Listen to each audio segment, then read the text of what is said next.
so much, bro. Of course. Appreciate you. Iceboxx Customs, the man, the airman. Nah, That's why I like to call you the airman. I'm just a regular dude, man. No, I just made that up right now. You don't have any nicknames? Yeah, nah, they call me either Low or Ice. Oh, Ice. Yeah. That's tight. Yeah, bro. Calvin from TJ, he calls me Ice all the time. Calvin. So, yeah. I love Calvin. He's a good dude. Yeah. We were just talking about the podcast and talking about guests that I've had on. Yeah, I'll meet people, you know, through the car stuff. And hey, what's up, man? Nice to see you or whatever. But I don't know them. Yeah. And then I'll invite them on the podcast. And I had Calvin on, and that was probably one of my favorite podcasts that I've ever done. Yeah, dude. It was a while ago. A long time ago. I would like to touch base with him again. Yeah. But he was like fresh off of a breakup, and he was just going through so many changes. Yeah. And like it was awesome, man. Okay. It was such a good combo. You're probably talking maybe, I don't know, 4 years ago till now. I actually saw him at the at Throtl when they had the debut for the Ferrari. Yeah. And I missed you there, dude. I know I didn't get to see you. That's crazy that I probably walked right past you. Signing autographs, dude. Yeah, hugging, kissing babies. yeah, it was a lot. You know, there was a girl who did the artwork. I think her name is Mika or something like that. Yes. From the UK. Yes. That's the first time I met her. Really nice lady for her to fly out and do the artwork. She's from the UK? I want to say the UK. Oh, okay. Somewhere in there, Australia or the UK or something. Got you. Yeah, I'm not sure on that. But yeah, foreigner. Yeah. And came and did it, and like she came in like one night or something like that and just kept working. Oh, really? No sleep, no nothing, just kept busting it. So, yeah, she killed it. Yeah, did a really good job on it. Dude. And really nice lady. So yeah, we were at the Throtl. Yeah, she did all the graffiti. Yeah, like in a night. Yeah, and it's crazy because he didn't even say nothing to me that she was going to do that. Oh, really? Yeah, I thought the car was just going to be white. He didn't really give us no information, just the interior color, pretty much. My friend Steve, he's the one who sent the suspension. For the car, and that's my first time bagging a Ferrari. I've done a Lamborghini, a Aventador, but the Ferrari that old I haven't. But that thing turned out just. That car has so much attitude, bro. It really does. I love it. I mean, to be able to work on stuff like that, I always say it's the right place at the right time. Yeah. So let me tell you how Throtl found me my work and be like, you know. So when the 400Z came out, TJ had me fly out to Adam LZ's compound in Florida. Okay. And I drove it back because we didn't have any time. So we only had like 11 days. So I flew out there and drove the car all the way back to the West Coast. I put the air ride on it. I'm working with Airlift on it to design a kit for the car. So we don't have no time whatsoever. So I think we built that car in a month for SEMA. And that was with the Street Hunter wide body kit on it. That was, yeah, I think it had our hardware. The blue one. Yeah, that's right. Yeah, you came down. I that's saw right, you yeah. Okay, yeah. At Diego's. At Diego's shop. Right. Yeah. So Shout out to him, man. Yeah. That's a good dude. I like that dude. Love the dude. Yeah. He's doing his own thing, too. He's doing some work. He's building a kit for the Ford Maverick truck. We're doing a wide body for that as well. So that's coming out. What's the name of the shop again? Composite Works. Composite Works. That's it. Shout out to you, bro. Yeah, Diego is a complete gentleman. Yeah. So the 400Z, I had to design the kit for Airlift, and TJ's car was the guinea pig, pretty much. So when I realized the car was a 370Z, I figured out we can use that kit. So that kit from Airlift is from me pretty much because I'm the one who figured it out. When SEMA Garage had us come out, I had my tape measure and everything, and I'm like, holy shit, this is a 370Z. Okay. The whole time. So his car was a guinea pig. So I bagged it before the show, and then I took it back off. Gotcha. It's just the front. I just wanted to make sure the front had enough room, for the bag, and there's not much room in that vehicle. Okay. So I did that and went on TJ's. We did a vlog. So, TJ gave me a nice shout out. We put the car together in a day. I bagged it in a day. Wow. What happened was Mickey and Quentin came up to me and was like, I hope you got a room because you're not going to get this car done in a day. And I was like, bitch, please. So I knocked it out 6 hours. And Quentin got his flashlight and was looking at the whole car, and it was like, how does this motherfucker do a car in 6 hours? Wow. Yeah. So ever since then, Evan was like, hey, you want to come down and just help us do installs? I was like, yeah, hell yeah, just let me know. So when they have an install for Air Ride, I'll just come down. So they did the Liberty Walk 400Z. It's called a Z, but it's 400 to me. Got you. They did the Liberty Walk one, and they took it to SEMA, and that was pretty big. So we worked with Liberty Walk and a couple other companies to do the 400Z. I had Airlift ship me a kit out for the 400Z as well. So we got that, and I did that. So I'm on car number 2 with them, and we have probably another car or 2 coming pretty soon, but I can't really say anything about it. Gotcha. Yeah. So more fires coming pretty much. This year they're doing I think a R34, but it's just going to be nothing crazy. Just, some carbon fiber pieces, just dress up. I think 2,000 horsepower or something like that. Oh, wow. Something like that he was saying. Some big number, horsepower. That's going to be at SEMA this year for Throtl. Isn't it crazy that just 1,000 horsepower is like, I know. I mean, back in the day, 300 horsepower was like, we're killing everybody, with 300 horse, Yeah. But now it's like, it's crazy, bro. What's next? Like, what's next, man? What? Yeah. What is next? Yeah. It doesn't make any sense. Right. And like, when are you going to be happy? Yeah. Now, electric cars are going out killing everything now. So it's like, bro, 1,000 horsepower, that's so fast. It really is. It's scary, especially in the rain. Yeah, for it's sure. Scary. Yeah, it's very scary. Especially if it's all-wheel drive too. I mean, you're gripping like crazy. But rear-wheel drive at 1,000, you're talking Gary now, right? Yeah. We're talking. You're talking fast times with Gary. So fooling around, dude. Yeah. Yeah, it sounds nice. Yeah.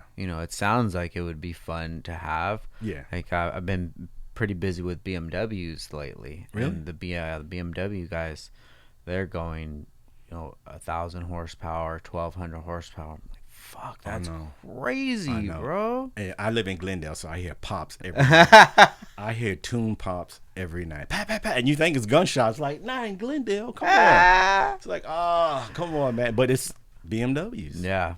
All that tuning stuff. In the last few years, they've been able to really dial them in. And even like the non-M cars, they're putting, big turbo kits on them and such and building them. And man, 8-second cars. I'm like, bro, that's crazy. And you need a cage then. You would want to, for sure. You would expect right? to have a cage You would expect to. Yeah, because they'll pull you right off the track and be like, oh, no, bro. Well, I mean, a lot of these cars aren't even going to the track. They're just street cars. Fucking crazy, I know, right? Well, and for the Beamer Fest and then Beamer Invasion, they were letting Supras in there, right? Because it's pretty much the same motor. Yeah, it's the Supras is like the Z3, Z4, the BMW. Yeah.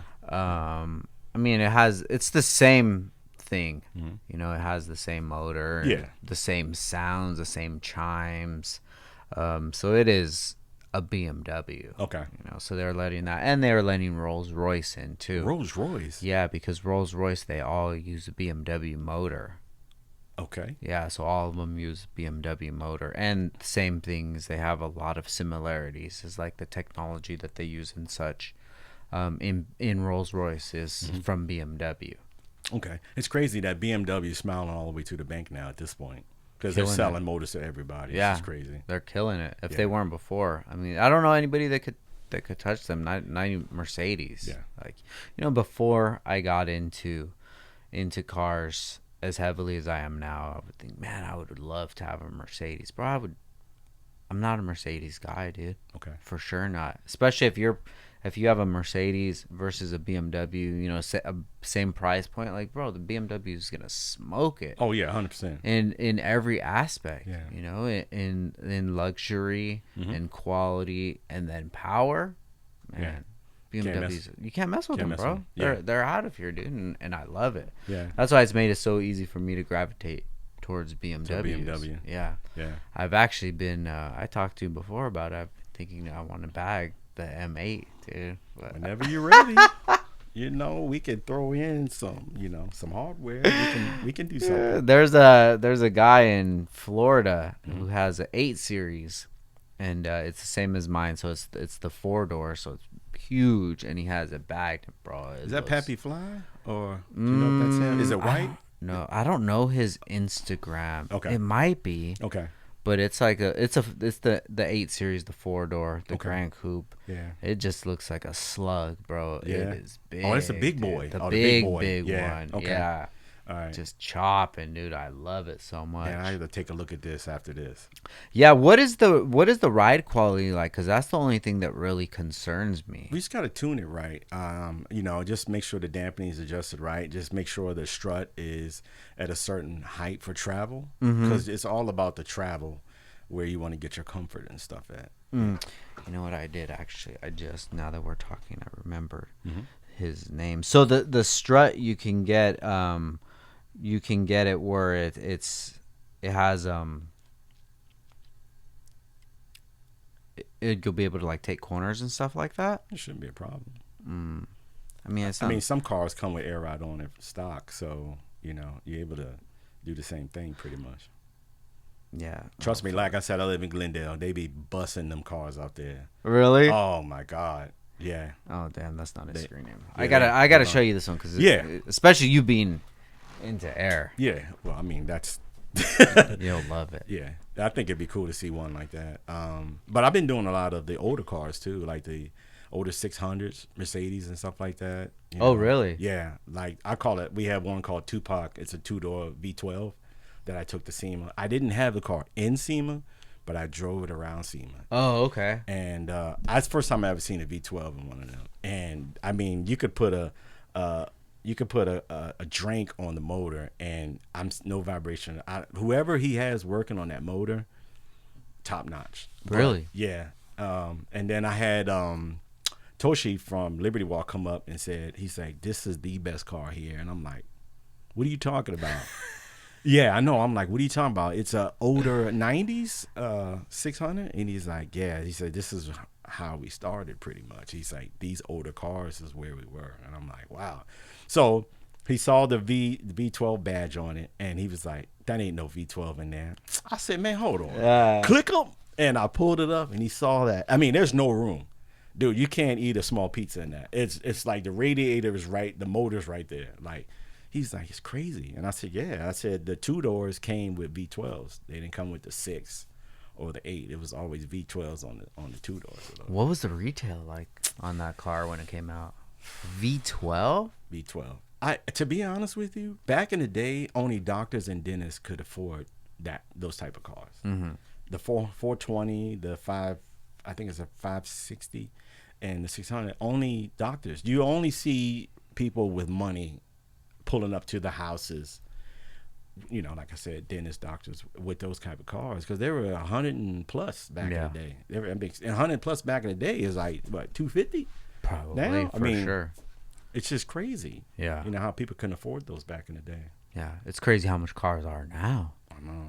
Like the BMW, like the G80, the M3, the M4s, they're well over 100. Yeah, easy. Yeah, easy. 120. And then once you get into AMG, I mean, we're talking bucks. Yeah. For AMG. I think the only Mercedes I would ever get is a Maybach. Oh, really? Yeah. You like those? Oh yeah, dude. They like limousines pretty much. Yeah. Okay.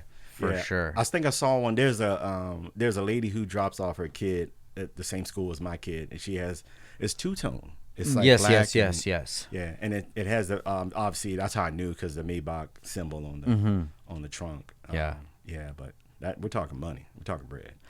Yeah. Maybe a new one, I would say over 3. I'm guessing. Okay. Something like that. Yeah. If I'm spending that much money on a car, it's gonna be a Rolls Royce. Okay. That's my dream. Okay. Yeah, Rolls Royce? Sure. Really? For sure. Yeah. Okay. Probably I would love a Phantom. That would be so sick, dude. Oh yeah. But like a Wraith. I love the Wraith where it's a fat back, dude. Something like that. You want somebody to drive you around.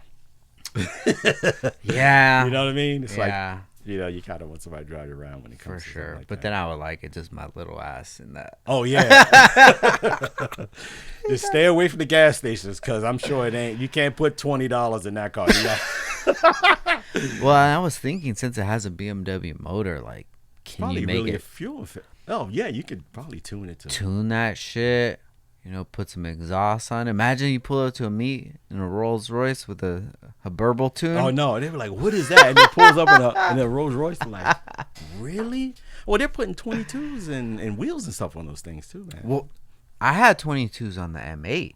Okay. So for that car, you're gonna need like a 24? I would need at least like a 24, 26. Yeah. That's how I would want it. Yeah. I'm hood rich, bro. That's how I grew up, dude. Okay. For sure. I grew up on cash money. With the frog eyes. That's crazy. And the leather. Got the leather in the back. Man. I got the PT Cruiser with the snot. You like? Wait, was it pleather or was it leather? The cars they were flexing back then. I got the 03 Tahoe. Ain't even out yet. Oh, God. What the hell? We're talking back in the day. Back in the day, yeah. You know, the hood car I always talk about, the one I wanted was like a 04, 05 Escalade. Okay. With the Lambo doors. Yep. 26s. That's like the shit back in the day. Yeah, right? Yeah. With the system. Everybody had Lambos. For sure, dude. Yeah. With the system in it. That's when I was working at stereo shops and doing installs. So you know how to do that type of stuff. Yeah, for sure. On the newer cars, I don't know. See, the alarms were always what got me. I couldn't do alarms. You really? had to tap into everything in order to... Well, not everything, but you had to tap into certain things. For sure. Fucking nightmare. Yeah, it was. I don't know how I got it to make sense. Maybe the guy that was kind of teaching me how to do it made a little more sense. So you almost had a schematics too. For sure. Yeah, but when I worked at Best Buy, they had it was like a tech website that you could go to and it'll show you all the schematics. So if you just say like 03 Tahoe, and then we're gonna do a remote start, and okay, cool, you need this immobilizer, and then you could find the doors here, the lights here, the dome light here, and then once you find where everything's at, then you got to just start searching for it. And then probing. Yeah, probing. All right, hit the lock. Yeah, all right. Are we good? We're good. This is it. This is the voltage. This is the one. Yeah, and it's so satisfying when you would actually get it finished. Yeah. Especially if you did something like with a remote start, and then something that had a little more bells and whistles to it. You know, with the tilt switches and things like that. That's awesome. Yeah, dude, I had a 69 Chevelle. I still have it, but back in the day when I was really into car audio, I had a remote start on the Chevelle. Nah, come on. Yeah, bro. Really? Yeah. Okay. And people would always say that you can't do it because it's carbureted. Yeah. Yeah, but I don't know. It was because of how I had it tuned, and it wouldn't take much cranking. Like I never had to pump it to start it. Yeah. So I would remote start, and yeah, dude, I'd have the system on blast. And then turn the car off. Okay. So then when I remote started it, the system would be going, and then dude. You're loud as shit. Yeah, dude. That guy. God damn it. That was me, bro. That was that guy. So I would be in the install bay. All right, guys, I'm about to leave. And then you, fucking obnoxious, dude. I had power door locks on it too. Okay. Yeah, I put power door locks on it too. I had it all tricked out. That's crazy. Bro. 212s, 210s. What did you have in it? So at one time I had 4 12s, W6 V2s. Upgraded alternator? Yeah. Okay. I had an upgraded alternator. It was probably like 100 amp, I think. Probably yellow top or red top back then. Yellow top. Well, I actually at one time I had the it was an Odyssey, and I'm pretty sure the part number was a 2150. Okay. And that motherfucker. Oh, it's probably like a truck battery. It was the big. Yeah, the big boy. Okay. Well, it was like the competition. Okay. Joint, the big one. No, I'm saying truck by like size. Yeah. Okay. The big ones. Yeah. So I had that one in there, and then I had the alternator. I want to say I might have even had 2 alternators at one time. So obviously no AC. It's just you took everything out. Yeah, dude. The Chevelle just had all the basics that it needed. Yeah, and then so I had 4 W6 V2s. So those are probably like at least at that time like $600 a sub. Okay. And then I had 2 JL Audio 1001s. So that was the Slash series. So that was the big boy amps. Okay. So I had 2 of those. Okay. So 2 running 2 and 2 running the other 2. Yeah. And knowing you, probably dynomat the trunk. The whole car. Because honestly, back in the day, we used to go down south. You would see the trunks going like this. For sure. And they never dynamite it because they want you to see it. You want it. Right. Yeah. And it's like, but it's crazy. I had even under the headliner. I did on the roof. So the whole under the dash, everything dynamited. I did the doors, the trunk, everything. Okay. So that car did not rattle at all on the outside, but the quarter panels, they would jump like an inch. That's crazy. If you put your finger right there, it would like hurt your finger. Boom. Okay. It would be That's hitting it. Nuts. Yeah. I didn't know you were into stereo stuff. Yeah, like that bro. back then. And then I got rid of that system, and I had 2 W7 13 and a halves. Are you familiar with that one? Yeah. So those are, I think they're like 50 to 80 pounds. Oh, they're heavy. Just itself. Big. Okay. So you had to have a deep box. So yeah, I had a big box on it. I think it was the same box, but we just took off the top. Yeah. And then made it the fit. Actually, no, these were forward facing, so it was actually a whole new box. Yeah, so 2 13 and a halves, and I was making boxes at the time too. So my dad had all the equipment to all the table saw and stuff, and I was on the websites that showed like you put how many cubic feet that you needed and how you need the port tuned, and said, okay, this is how you need to make the box, and I was making them to spec. That's crazy. I was geeking, bro. I mean, that's some. You must really, really liked it. I loved it so much, dude. I was geeking out so much, and then this was when I was living in Carson City, Nevada. Right. So, I didn't really. I relocated out there, so this was like my whole hobby. This was my everything. So I was doing the system, and then we would go to. Have you ever heard of Hot August Nights? I heard of it. So we would go out to Hot August Nights. Okay. So basically, that's Reno shuts down. Yeah. Well, actually, that whole area of Nevada shuts down, but it's mainly in Reno, and they're having car shows everywhere, cruising up and down the strip, and bro, I remember ghost riding the whip. Nah, come on. The Chevelle. Ghost riding the Chevelle, dog. Stop playing. I swear to God, bro. Are you serious? Bump, gas braking. Oh, yeah. The way it's almost like you had hydraulics on the car, like you was hopping it. Because the way the suspension was, it's like soft. It's kind of like, and people thought you had a hydraulic, right? That was me, bro. That was me. That was an era. That's when life was good. That's when you didn't have to worry about all this crazy stuff. I mean, you didn't know it at that time. Yeah, because it wasn't public. Yeah. Like they hit everything. Well, what I mean is you didn't know how good life was at that time until, if you're not living in the moment, which none of us really are, dude. It's so hard. That's what I work on all the time. Yeah. Like, you never know how beautiful the moment is that you're in. I'm not paying rent, dude. I'm not having to worry about shit.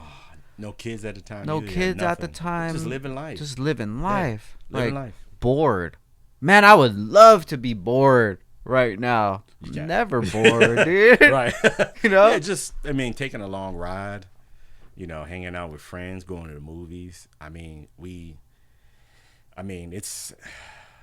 I at this point now, it's like when we get home, the kids are going to jump on you no matter what. You're tired. The energy level is not like it used to be. I don't want to say we take that for granted, but just to look back and just to visualize, how life used to be. It's hard not to take things for granted, dude. Because it's easy to say don't take it for granted, but it's like we wake up and switch the lights on and the lights turn on. You turn the shower on, water comes out. It's hard not to take that for granted because it's just there. Yeah, and if it wasn't there, then it's like, oh shit, like man, I don't have water. Yeah. My electric's not on, or I can't feed my kids, or it's like, we get up every day like You know, what do I gotta do? Oh my God, I've had nightmares. I woke up like, and my wife's like, "What are you doing?" I'm like, I don't know. I'm good. I'm good. But it's just it's a lot more on you now. Yeah. Yeah. That's the thing. You think about it and you think like, damn, I want to be at this position in life. I want to have this. I wanted this or that. But then you don't ever think about the things that come with it. Which, I mean, when you get to this point in life and you're highly functioning, you learn how to deal with it all. But you kind of look back at those times where you didn't have all those obligations. And you're like, damn, I really had it. Yeah. I had it good at that time. Yeah, absolutely. I mean, even with me moving down here to California, I didn't know anybody. I pretty much had to go to car shows and just talk to people. And they look at me like, who is this guy? Because I didn't go to school with these people. You know, they don't know me. So it took a long time. I mean, out here, it's not what you know, is who you know. That's the way I look at it. Facts. Yeah. You got to, you know, don't be a dick. Don't be an asshole. You know, I have people come up to me sometimes at a store and be like, you know, are you Iceboxx? I'm like, yeah, you know, we talk, we chat. Ends up turning them in 30 minutes. And they're like, damn, I thought you would be an asshole or you'd be a dick. And I'm like, just because I know how to do stuff. Like, why would I be a dick because I know how to? And you could end up being a customer. So, you know, I mean, my customers are my family. So, but it was rough.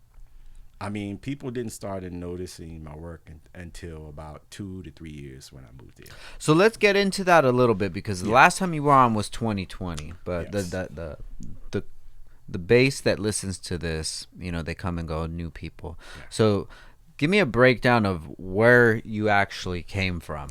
I came from Manassas, Virginia. I went to school at Stonewall High School. I was always in the trucks. I was always in the mini trucks. So, you know, when I turned 15, I was like, I'm going to get my license, my learners at the time, because, you know, I was 15. And worked for a company called Giant. It's a grocery store. I was a bagger. And sometimes I would go outside and put bags in cars and make tips and stuff like that. And I just really fell in love with mini trucks. Like, I'm a big mini truck guy. You know? The ones that dance? No, just regular. Like a hard body or something like that? Yeah, hard body. That's it? Yeah. Okay. 86 is when the hard body came out. Got you. And I fell in love with the truck. So I met a buddy of mine named JJ and another guy named Todd, and we just started installing hydraulics. We're talking, I was in high school. High school. So what year about was this? When I 87. So you're in Virginia high school. Yep. 87 installing hydraulics on mini on trucks, crazy. Cars, what the hell? What is it? Ford Escorts. We were putting hydraulics on everything. Oh shit! Yeah, Renault Alliances. For some reason, there was quite a few of Renault Alliances. You know, the square cars. We're doing everything. And I started doing air. 98. We're doing air ride. Honda Civic, the little air cylinders. Got you. That was my first air ride with a cylinder. The first air ride with a bag was maybe 95 because Firestone was the only one that had the little small bag. Okay, so the one with the air cylinder, is that the one that's like on Fast and Furious? Yep. Okay. Yeah, same thing on that wagon. He had air cylinders. Does it make that noise? No, but they put that shit in there. It's sounds effects. Yeah, it's sound effect on that. But it doesn't really make a noise just when you air out because the exhaust comes out of the cylinders. Oh, okay. Yeah, and it goes into the atmosphere. But, yeah. Gotcha. Yeah. So, so started doing that and just started, you know. And every time we would fly out to California, my wife, you know, was my girlfriend at the time, I would get homesick from here. Because we would go around and just go eat or something, and I would see like amazing shit out here, like amazing. And I'm like, I need to be here. I really need to be here. So got married, and wife, you know, was pregnant, and we got a U-Haul and packed all our shit. Crazy thing about it is, Frank, when we were leaving, it started snowing. So it was like telling me, get the fuck up out of here. Yeah. Because I kind of feel like if I still stayed in Manassas, I wouldn't have pushed myself. I probably would have got a 9 to 5 and just been it'd have been bad. So I realized out here, if you can live in California, you can live everywhere because it's rough. If you can survive here, you can survive anywhere. So tell me about this. Okay, so you're in Virginia. You're about to have a child. Yeah. And you're married. I'm married.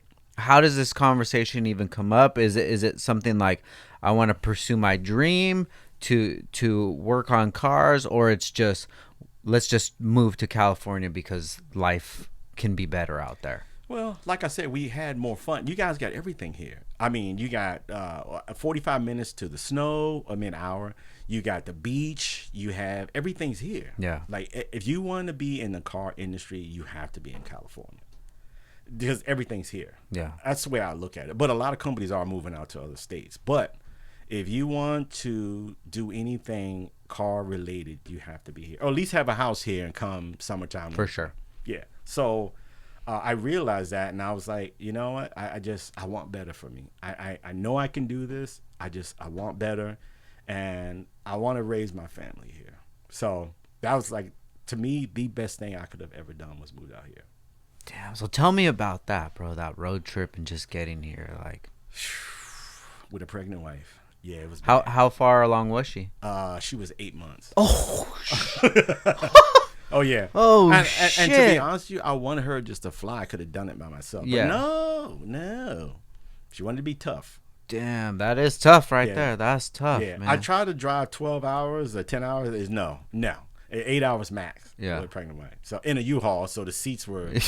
Yeah, the seats were rough, But 8 months is far along, 8 months, bro. Yeah, 8 months, and I couldn't believe she wanted to do that. But you know what? She's like, "F it, I'm gonna do it." And I'm like, okay, So, got over here. I already had the apartment and everything, and I started working for Toyota, and just don't want to really get into it, but let's just say I'll never go back. Gotcha. Yeah, I was a mechanic there. Okay. I'll never go back because they just do things differently than how we did back east. For sure. Yeah. Now, when you left, you obviously left all your family. Yep. And your wife's family as well. Well, yeah, but my wife's family was already here. Oh, okay. Yeah, so we were, so we moved out here, and it's happy with her because back east she doesn't really have too much family. Back east.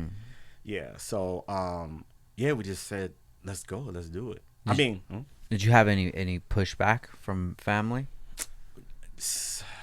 I do some of my family now because they see me on like YouTube, and they see me doing a lot of big stuff now. Yeah. So kind of my friends, I've lost a lot of friends because they're like, you're Hollywood is what they say. Yeah, they say you're Hollywood now, and I'm like, nah, I'm just the same person. But yeah, I always feel like just opportunities. I feel like you got to be, it's the right place at the right time. I don't feel like my accomplishments come, even though I do decent work. I mean, there's people who do way better work than me.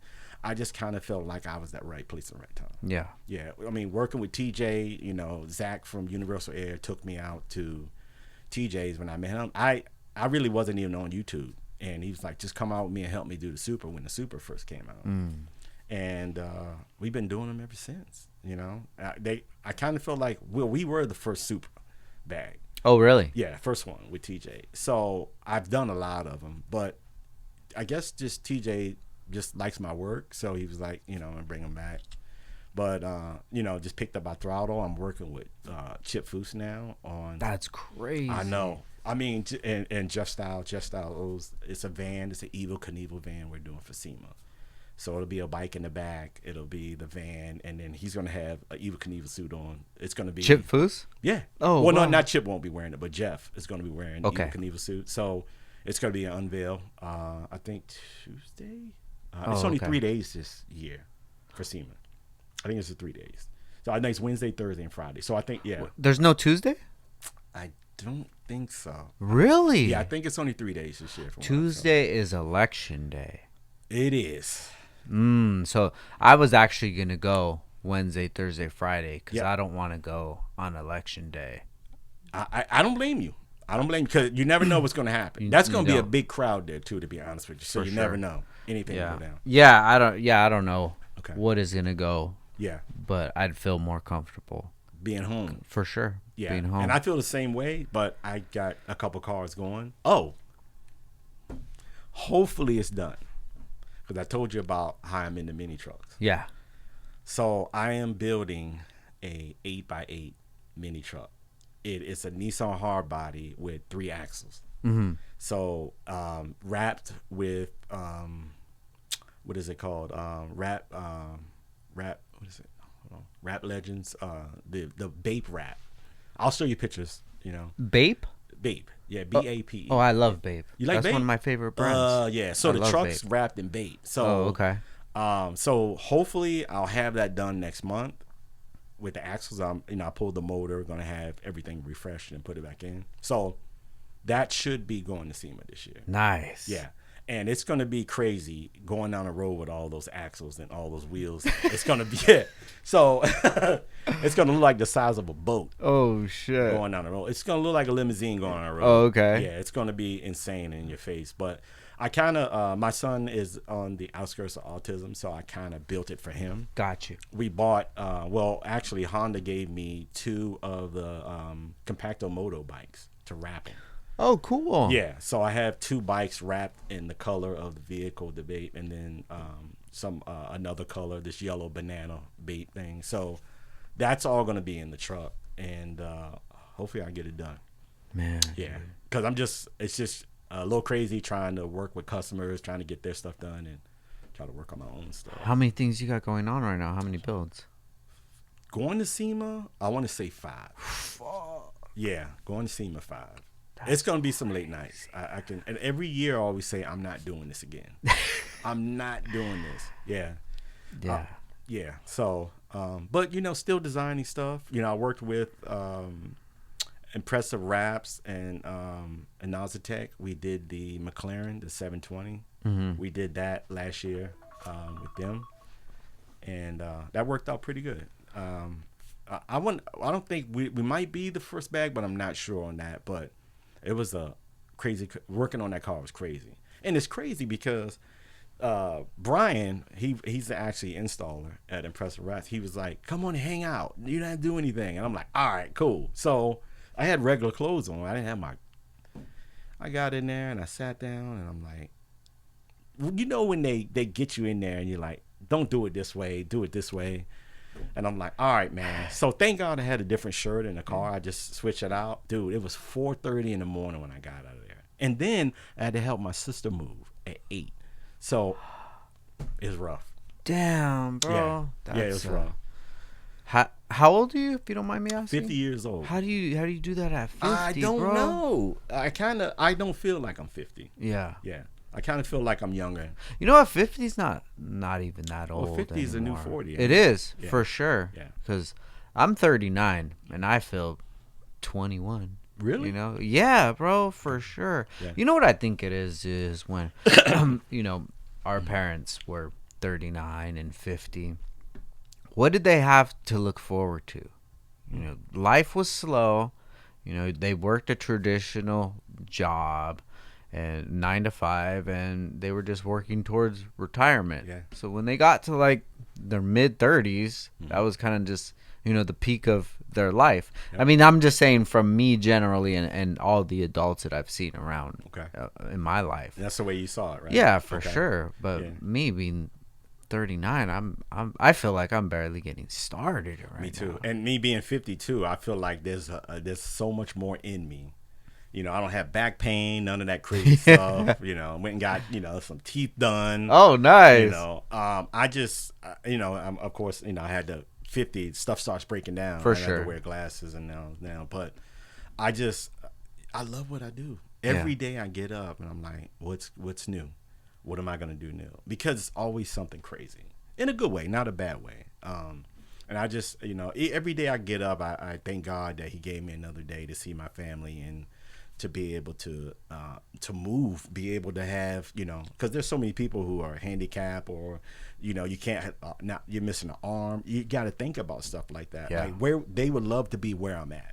I think that's the biggest thing that I've learned coming with age is that things can change at a moment's notice, and just to be able to appreciate what you have and the time that you have and the experiences that you're having. Yeah, I definitely try not to take that for granted, like I did in the past when I was younger, because when you're younger you just don't think about it.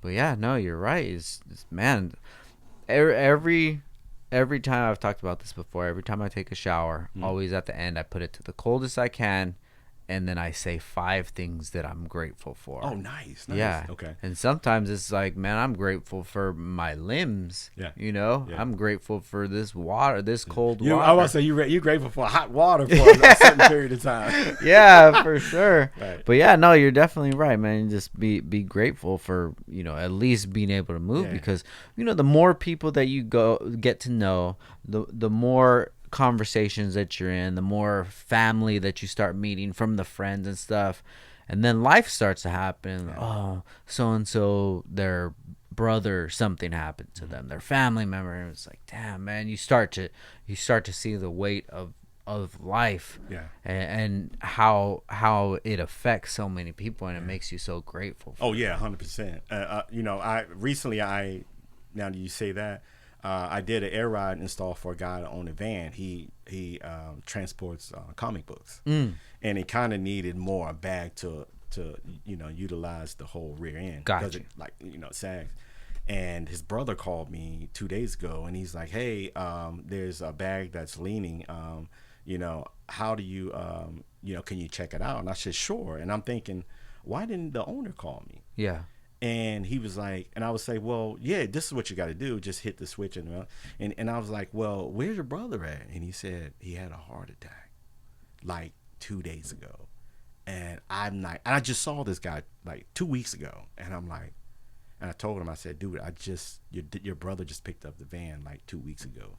And he's like, yeah, it came out of nowhere. And I'm like, did he pass away? Oh my God, no, dude. And I'm like, holy. And I was like, I just saw him. He was so gung-ho on getting that van fixed too. And I'm like, it's crazy because it's like one day you're here and the next you're going to be gone. So I hug my family every day. Every day I hug them. I tell my wife every day I love you. And, it's just crazy. It's such a blessing to get home. Yeah. At the end of the day, it's just to get home. Yeah. You can take that one ride, Frank. That's it. For sure. Yeah, so for sure. Enjoy every day you can enjoy. Enjoy it. No. For sure, bro. Yeah, because even, like you were saying, you get home and you're tired. Yeah. I don't want to play, but no. And you got my daughter wants to play. You got a daughter. She wants to play right now. Just so play with let's it. Let's play. Yeah. I'll deal with it later, dude. Yeah. I'll get sleep later. Yeah. Because all you're doing is subtracting from your time. Yep. I'm fine with that. Dude. Yeah. Absolutely. I'll subtract from my time, and then the obligations that I have, I'll push them off. Yep. To later. Yeah. What have you, dude? And you got a business, so it's kind of sometimes you can't just. For sure, and that's one thing that I have to always juggle with is how much do I want the business to grow versus how much pressure do I want to have on myself, and that's kind of the fine balance that I'm always playing with. Yeah. Is that when I clock out, I'm out. Yep. I'm not going to meets, or I'm not going to these car events, which they would definitely benefit if I did. Oh, 100%. Even having a tent, a pop-up. Yeah. So it would, but I'm doing this right now. This is what there's a time and place for all that stuff. Yeah, and absolutely. This is what I'm doing right now. And I kind of cut back on going to shows and stuff too, because we're so close to SEMA. It's like I can't really, go do certain shows, even though I should, but I don't. Yeah, man, that SEMA crunch, bro. Yeah, that SEMA crunch is it's just crazy. So. Even not having a car going to SEMA, I always tell myself that, like, man, I could take next year off. Yeah. What do I do? Right? Yeah, if you take the last 4 years of SEMA, they've all pretty much, to me anyways, pretty much been the same. You get there, walk around, pretty much even the booths are like in the same places. It's different car. I don't know if it's because I'm just jaded or what have you. Yeah. You know? Well, you got to have the right shoes on. I can tell you that. Oh, my God. And you cannot see SEMA in one day. It's impossible. Some people come out for one day, and I'm like, dude, you ain't seeing half of the stuff. For sure. You know? So, you know, you get to talk to companies and stuff. I mean, the way it is now, companies been burned so bad, they don't even want to deal with anybody, to be honest with you. So it's always good to, you know, to work with certain companies, because when I work with somebody, that's it. We're married. That's it. Mm-hmm. Yeah, there's no going nowhere else and anything. Dang.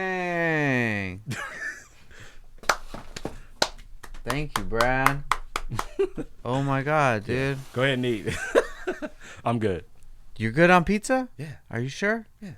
Just one slice? Go ahead and do what you got to do. No, this is for both of us. No, so no, you no, don't no, want no, one? no. I'm good. Yeah, You I good? ate before I came here. All right. Remember, I had like an hour drive, so I ate something before I got here. All right, bro. And you know what's crazy? I really can't eat like I used to. Really? And my stomach gets full quick. Let's talk about 60 pounds. You were telling me you just lost 60 pounds? Yeah, bro? 60 pounds. Sure you don't want one? No, I'm good. Okay. I'll get one before I leave. Okay. 60 pounds. Yeah, I just got tired of it, you know, and tired of what? I got tired of going up the steps. Just think, let me hold 60 pounds and walk up the stairs. Yeah, it's hard. So what was your actual weight? I said we're talking about weight, and I'm eating pizza. So I used to be 265. Okay. And now I'm down to it fluctuates. So sometimes I can be 195. Oh shit! And then sometimes I can be 211. I'm in between there. And how tall are you? 6 foot. Okay, gotcha. Yeah, 6 foot. Yeah. So yeah, it feels good. Look better. I can, you know, the shirts aren't tight anymore. I went from an extra large to a large. Damn, good for you, bro. So I just got tired of, you know, and once I turned 52, it's like the body's like, you need to do something. When was it? What was it that made that click that you're like, I got to make some change? Was there like a specific time, a moment, something that you remember? Well, just looking in the mirror and being like, you know what? Because I never had this much weight on me. Never. Mm-hmm. You know, I was a toothpick back in the day, you know, so just to, you know, and I'm like, I can do this. Let me at least try. So I started losing. I was losing like 10 pounds, like a week. I was losing like 10 pounds. Oh, wow. Yeah, just cutting out crazy stuff, you know. And once I got to, like I said, the last weigh-in was 195. And my face was, I looked like a freaking skeleton. Yeah. Right. So I was like, I need to gain a little bit more so I can look healthy. Gotcha. So I started eating again, and, you know, but then I realized, I'm like, okay, I need to cut it. I have cheat days is what it is. Gotcha. Yeah. So I can eat certain things and then be like, okay, I can't do this. Plus my wife's on me hard. She's like, you know what? Or like 2 a.m, I wake up, I want a snack. She's like, you just wake up? Yeah, I'll just get up because you kind of just want something, like your body needs sugar. And I'm like, okay. So I'm like, all right, let me get up and grab something. But what I grab has got to be like fruit, or it has to be like seaweed or something like that. She's like, don't. Yeah, because you're going to go back to sleep and then good luck because you're not moving, you're not active. So she's on me hard, you know. No soda in the house, none of that. Yeah. Do you still drink soda? Yeah. Gotcha. If I get like a burger or something, gotcha, I'll do it. But I don't. I don't take advantage of it. Gotcha. Yeah. So. Yeah, it's like right now, you can destroy a Coke right now. Like literally destroy a Coke. Yeah. Because of pizza that you're eating. But I actually stopped drinking soda years ago. It's almost like you stopped drinking alcohol. It's the same shit because of what's in that soda. Hell yeah. And to be honest with you, that soda could be worse than the damn beer. Yeah, for sure. Yeah, they're putting all kinds of crazy shit in food nowadays too. Now you say with seaweed, my wife makes like salmon bowls. So she'll get salmon and then saute it or whatever, put some drizzle on it, I forget what it is, and then put it in the air fryer. Okay.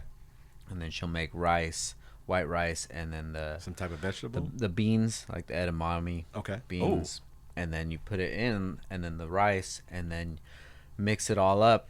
And she puts like those Kewpie mayo, Okay. and then like sriracha. Mm-hmm. So then you get those seaweeds, and I don't know if the ones that you're talking about are like they come in a little pack from like Trader Joe's. Absolutely. Little sheets. Yep. And then you that's scoop good eating it out. right there. Ooh. That is good eating right there. Yeah, it's like a tortilla with beans, but like healthier. Good eating, boy. I love food. I'll dance for some food. I ain't gonna lie. Me too. Man. You sure you don't want a slice? I will before we leave. Okay. Yeah, I'll dance for some food. Like, especially when my wife's cooking and stuff. I'm like, it's just, you know what's in it. Mm-hmm. You don't know what's in. You know, when you go buy stuff from the store that's already pre-made, you don't know what the hell they put in. For sure, man. Yeah. What does your wife like to cook? She has. Well, we do spaghetti. She does. I love spaghetti.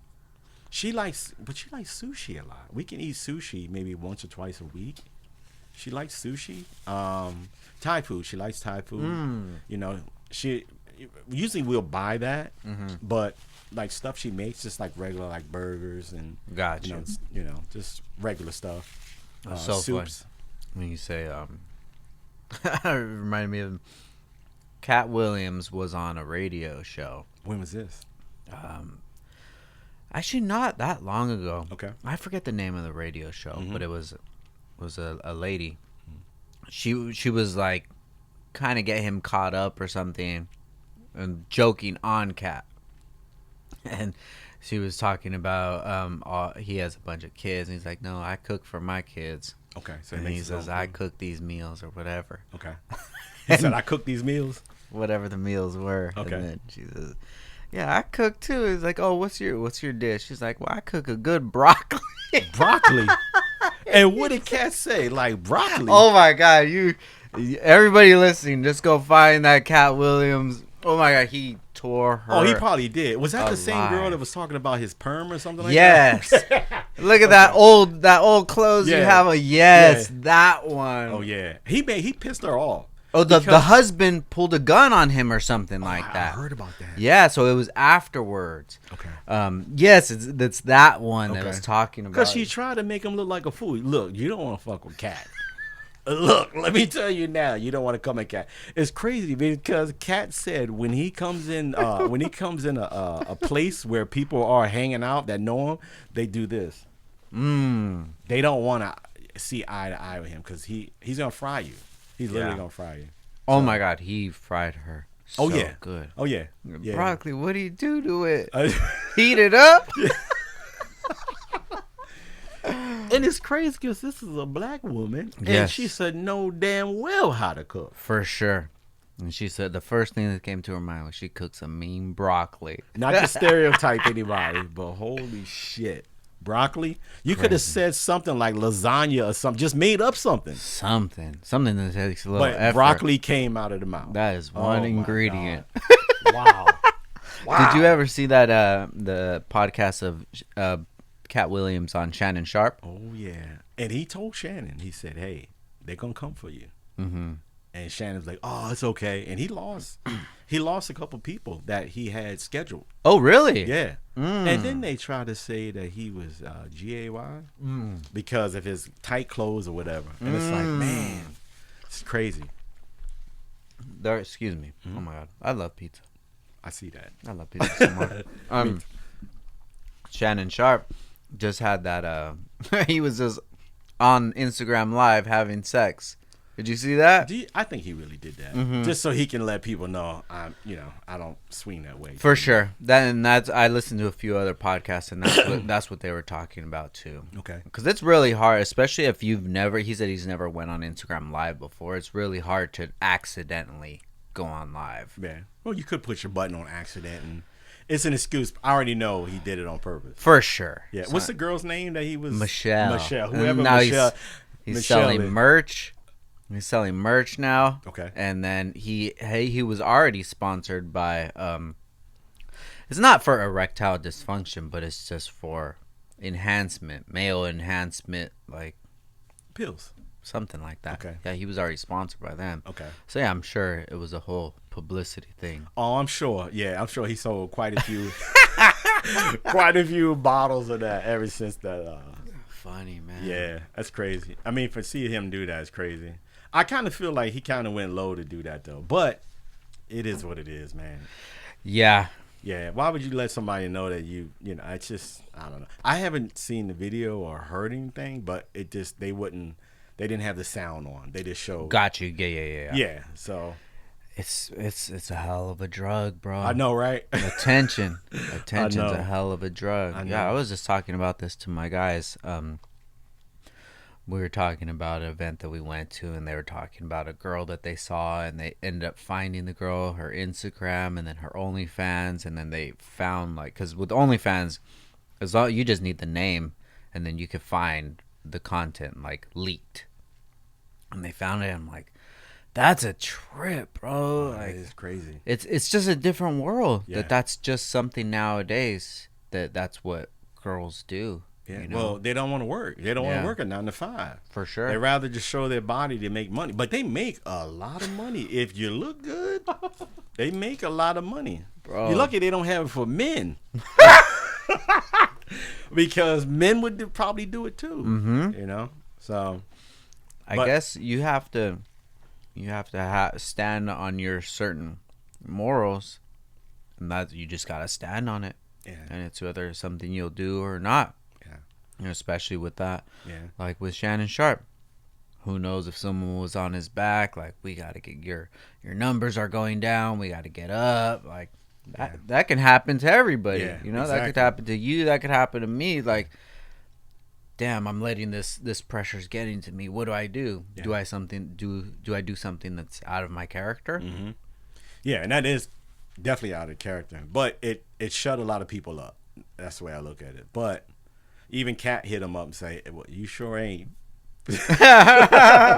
Right. He said, now I can see you're not that way. So Cat set the year off. Yeah. That was in January, early January. If not, it was probably like the 3rd or 4th. Yeah.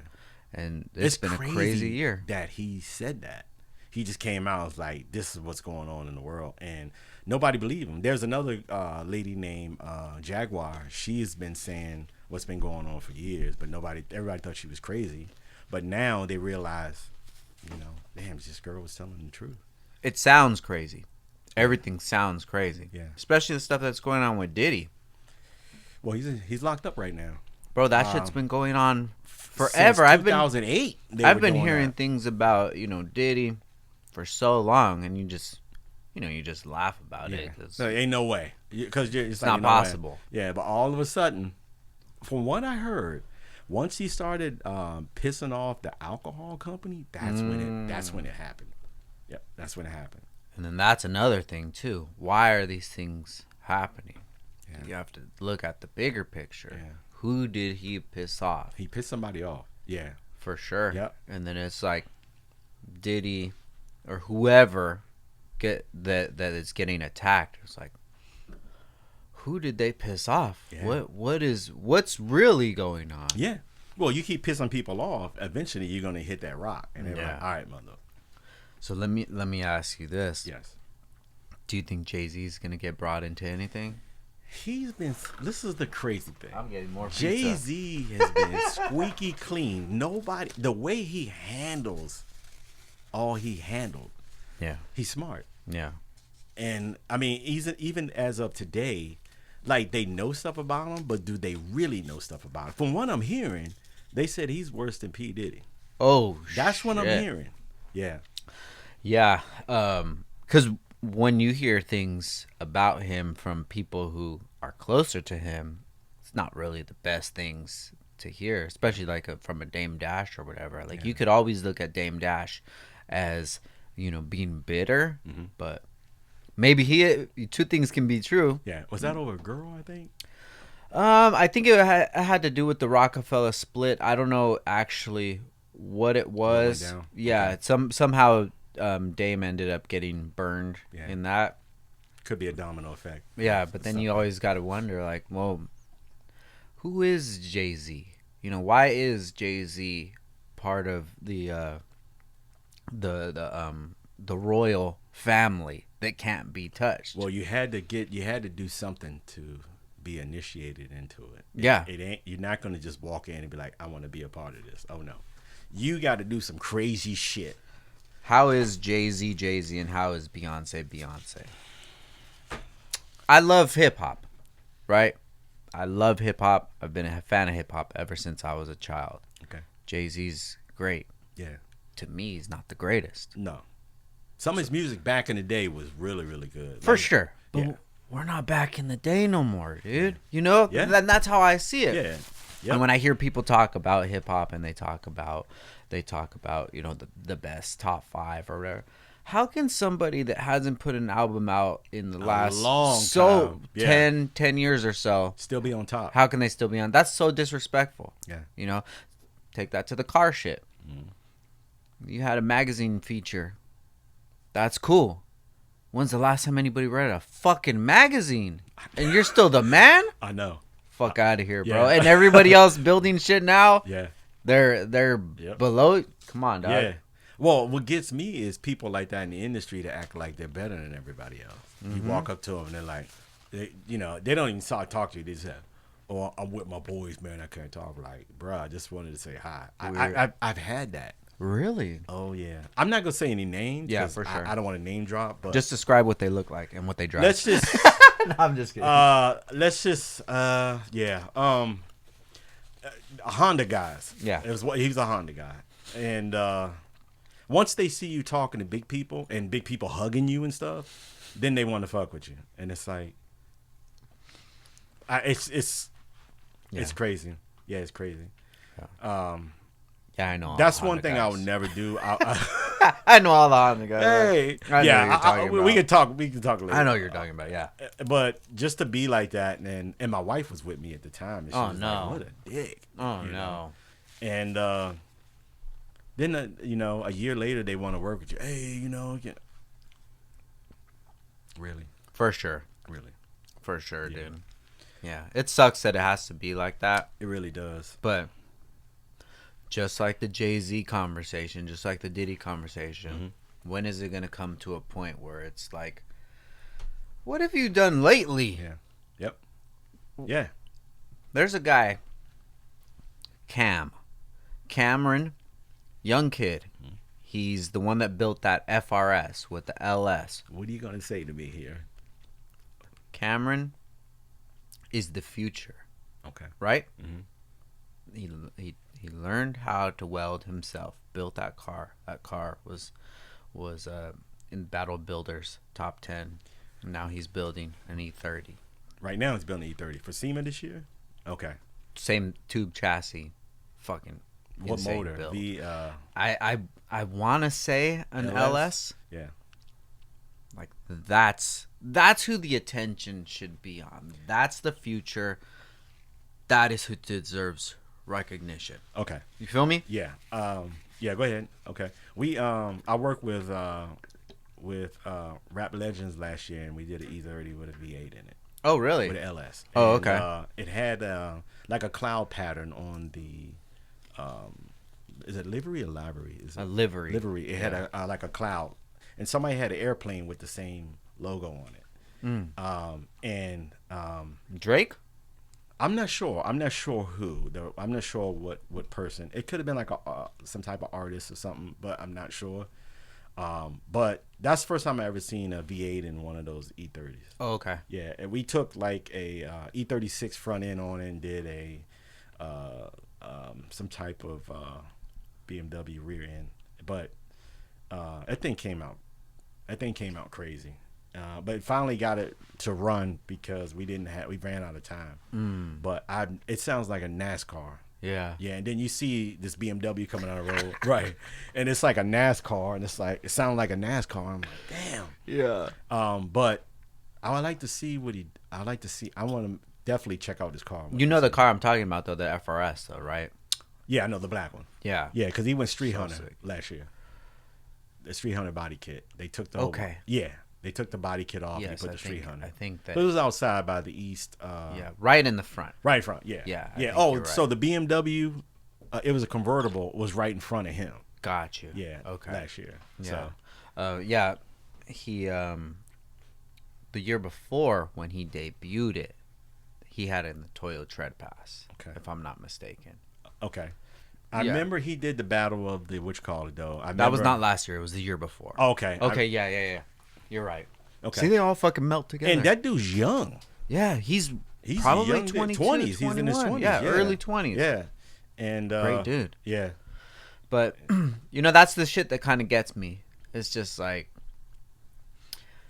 when I do something and I achieve something, it feels weird for me to champion it a week later. Okay. A month later. Okay. Like, dude, I did it. Mm-hmm.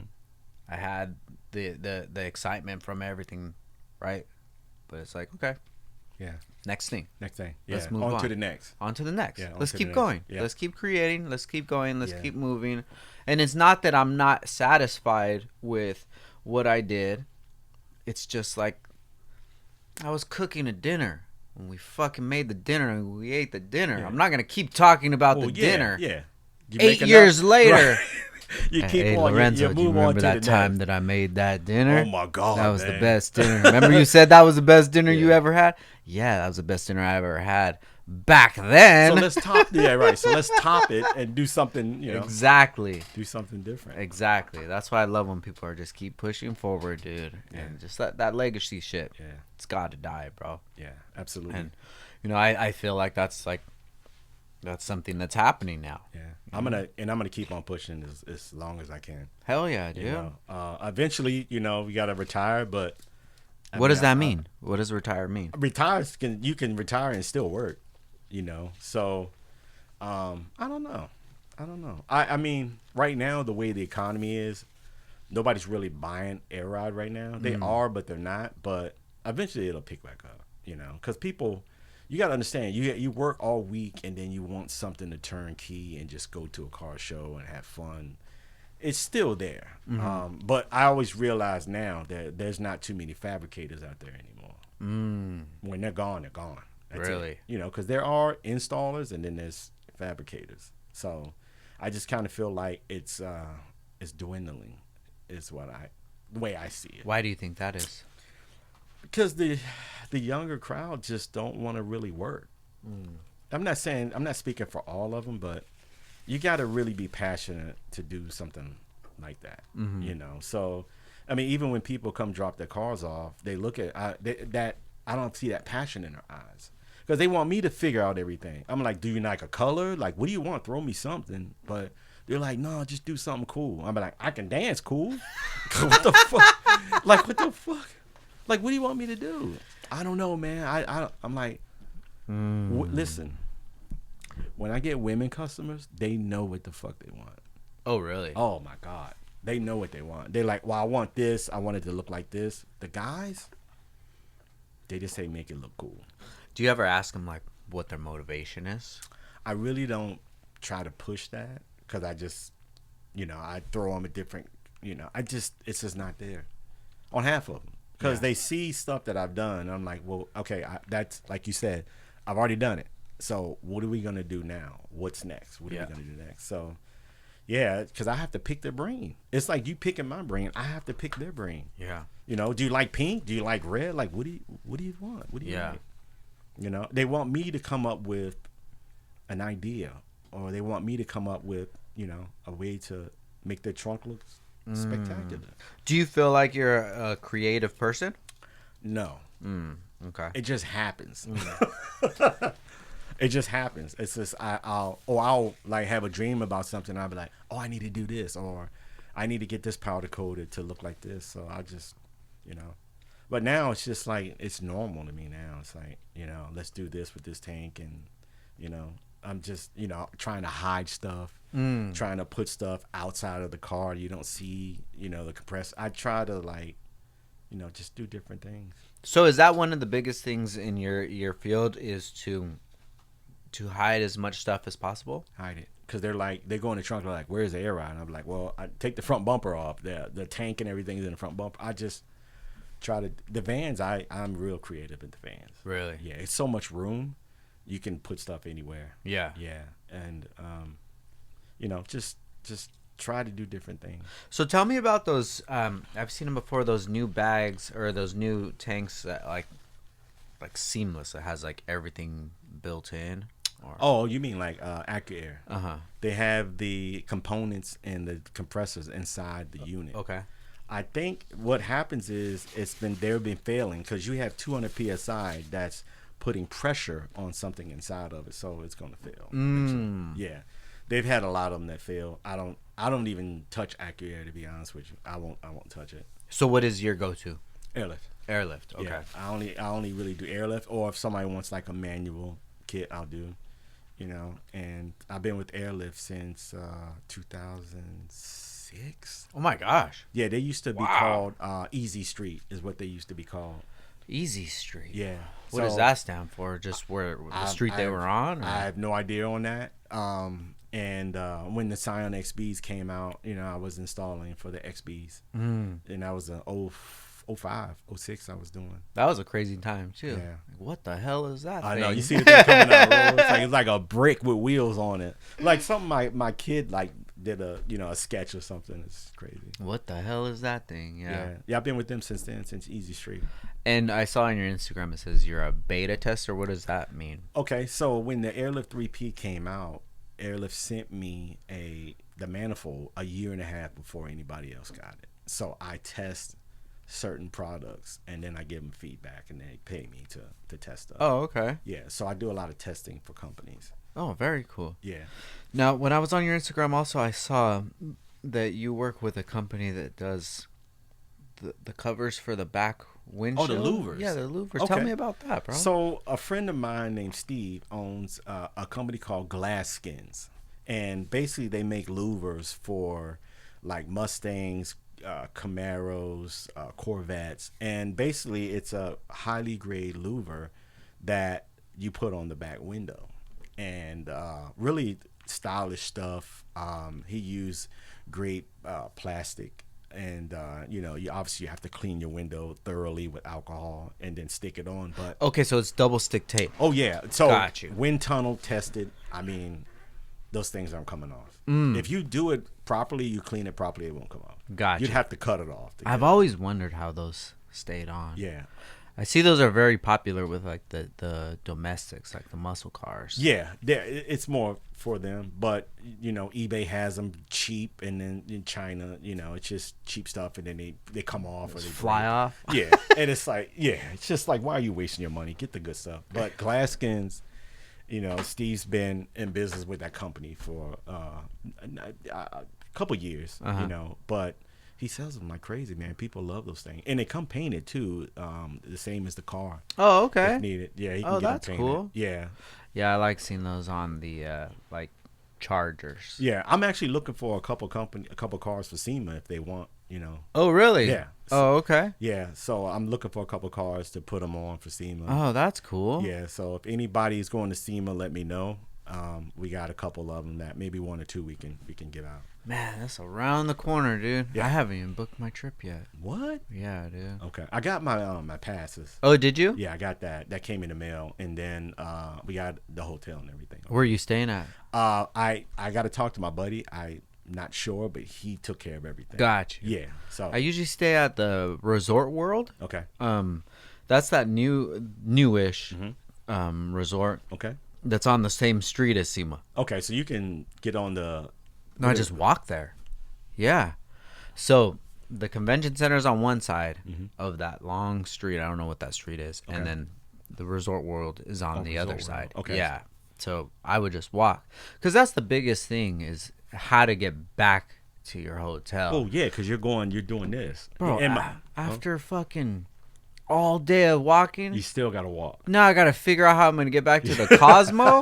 Yeah, it's like, I want to say the monorail. Is that monorail connected to it or no?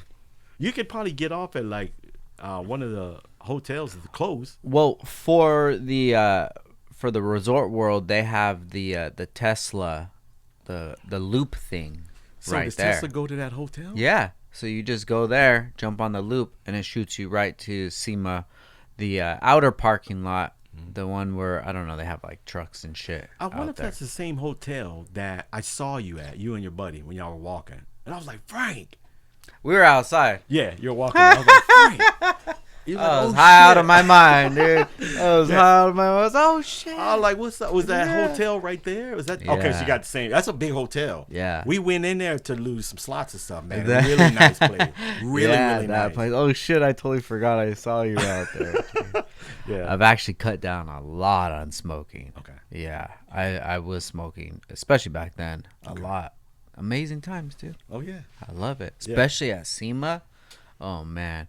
I think it's more beneficial I'll have a vape when I go to SEMA because it helps me just chill out, bro. And even this year, I'm for sure going to do it. Okay. Take the vape, chill out, and just walk around and enjoy it. You know, because it's so hard for me to enjoy it because I'm just like, oh, I got to go check out this. And I don't gotta check out nothing. Yeah. I don't gotta be anywhere. Yeah. I don't I need to look at SEMA as a vacation. Okay. You know. Do you get any type of what's the word I'm looking for? Inspiration when you go to SEMA when you see certain? Oh yeah, for sure. It actually gets me ready for the end of the year. So we always have our big sale, which is called Bolt Friday, which is on Black Friday. Oh, nice. And it's been a tradition ever since probably like 2012 that we only have one sale a year, which is Bolt Friday. So it gets me geared up for that. Keep it that way. Go. Yeah, for definitely sure. Keep it that way. Yeah. For sure. Yeah, that's one thing because when I started out, everybody wanted sponsorships. And then I was like, okay, cool, I'll hook you up. Yeah. And then you give them stuff. Gone? That's it. No. Yeah, for sure. We are working on, like I said, the Miata, and we're putting your name's gonna be on it. No, for sure. And when it's somebody like you, I've worked with you plenty of times, dude, and it's just like you build a relationship. And I don't even like the guy Cam. We sponsored his car, and I don't even expect that because the way I look at it now is that it's up to me to make content on the car to be able to promo it. Oh yeah, 100%. So that's. Especially like SEMA builds, I'll go there and shoot the cars and then use that as content. Yeah. But yeah, when I first started out, people would want stuff for free and okay, cool, I'll send it to you, and then you won't hear from him after that. Crazy. It's like, damn, I'm on my hustle. Well, right you now, need. bro. I mean, that's why I always say my relationships with people, with companies, I kind of like Falcon. I'm with Falcon since day one. And. They gave me 9 tires for my truck, because, and I think the only reason, the guy I used to deal with is no longer there. So this new guy, I think his name is Frank, he saw me on Throtl. Okay. Throtl is sponsored by Falcon Tires. Okay, gotcha. Right? And I said, hey, I need some tires, blah, blah, blah. And he's like, I was like, I need 9 tires. I'm building an 8x8. And he's like, I said, do you understand what I'm telling you? I need to get 9 tires. I have 8 wheels and I need a spare. Yeah. He said, come get them. And I'm like, you understand what I'm telling you? 9, not 4. Yeah. I need 9 tires. And then I pull up, I show up, and the forklift is waiting on me. Beautiful. He's waiting on me. And they're like, we remember you from your van. We went in your file. Because the van used to be pretty badass. So speaking of sponsors, it shocked me to see you when we were building the 400. I was like, Frank, and the hardware looked amazing on that. Yeah, that one kind of bummed me out because there wasn't any mention of the hardware, your hardware at all. Yeah, it's cool, But yeah, that was the first one that we ever even did, and it came out amazing.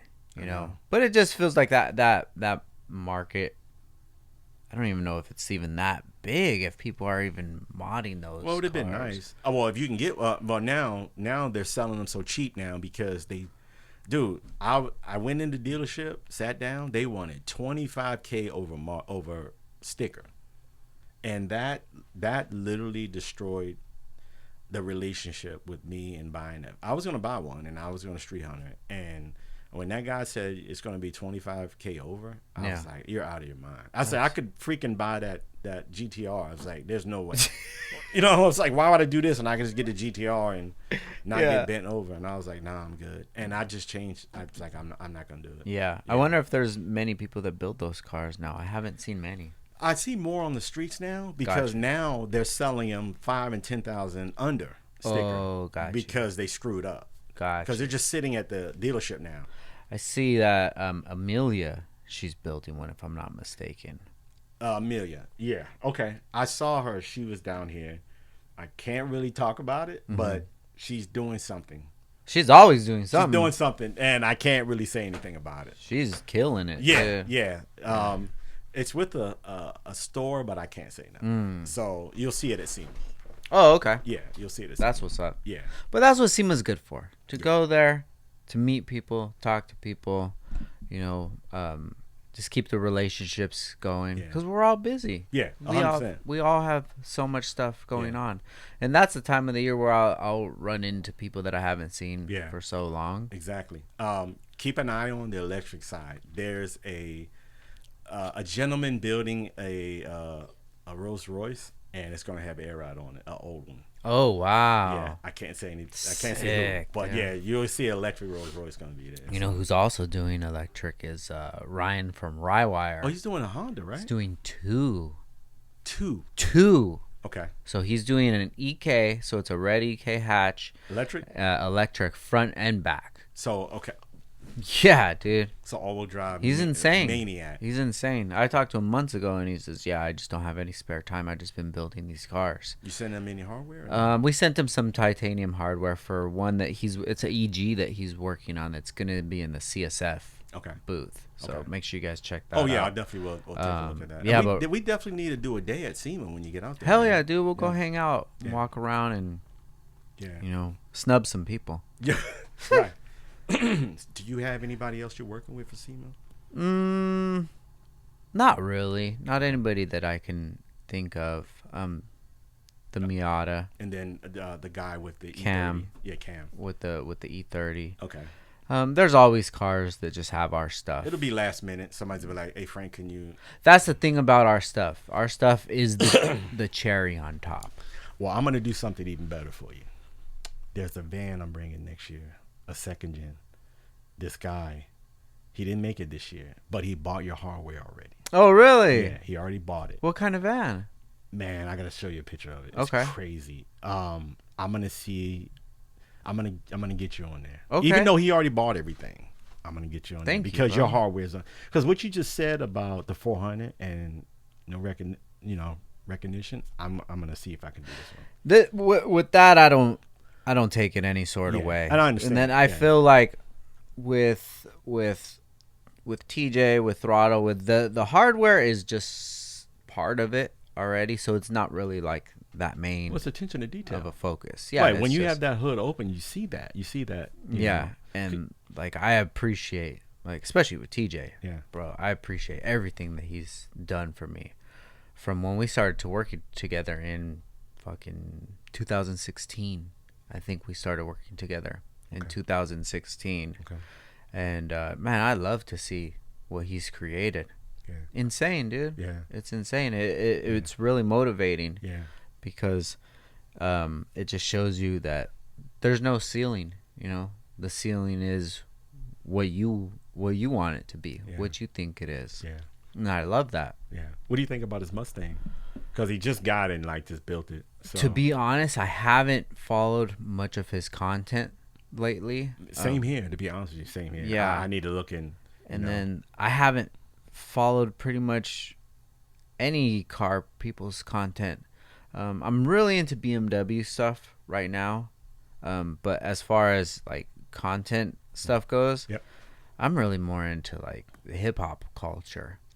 Yeah, like the last probably YouTube video that I watched was in depth that I was excited to watch was a recap of one of Drake's songs from the beef with him and Kendrick. So did Drake come out with something else? No. Okay. So this video is actually it was a 2.5 hour long video. So it's a breakdown of Drake's song Family Matters, which is an over 7-minute song. Okay. So this guy will break down every single verse and tell like all the double, triple entendres, the different meanings of each verse. Yeah.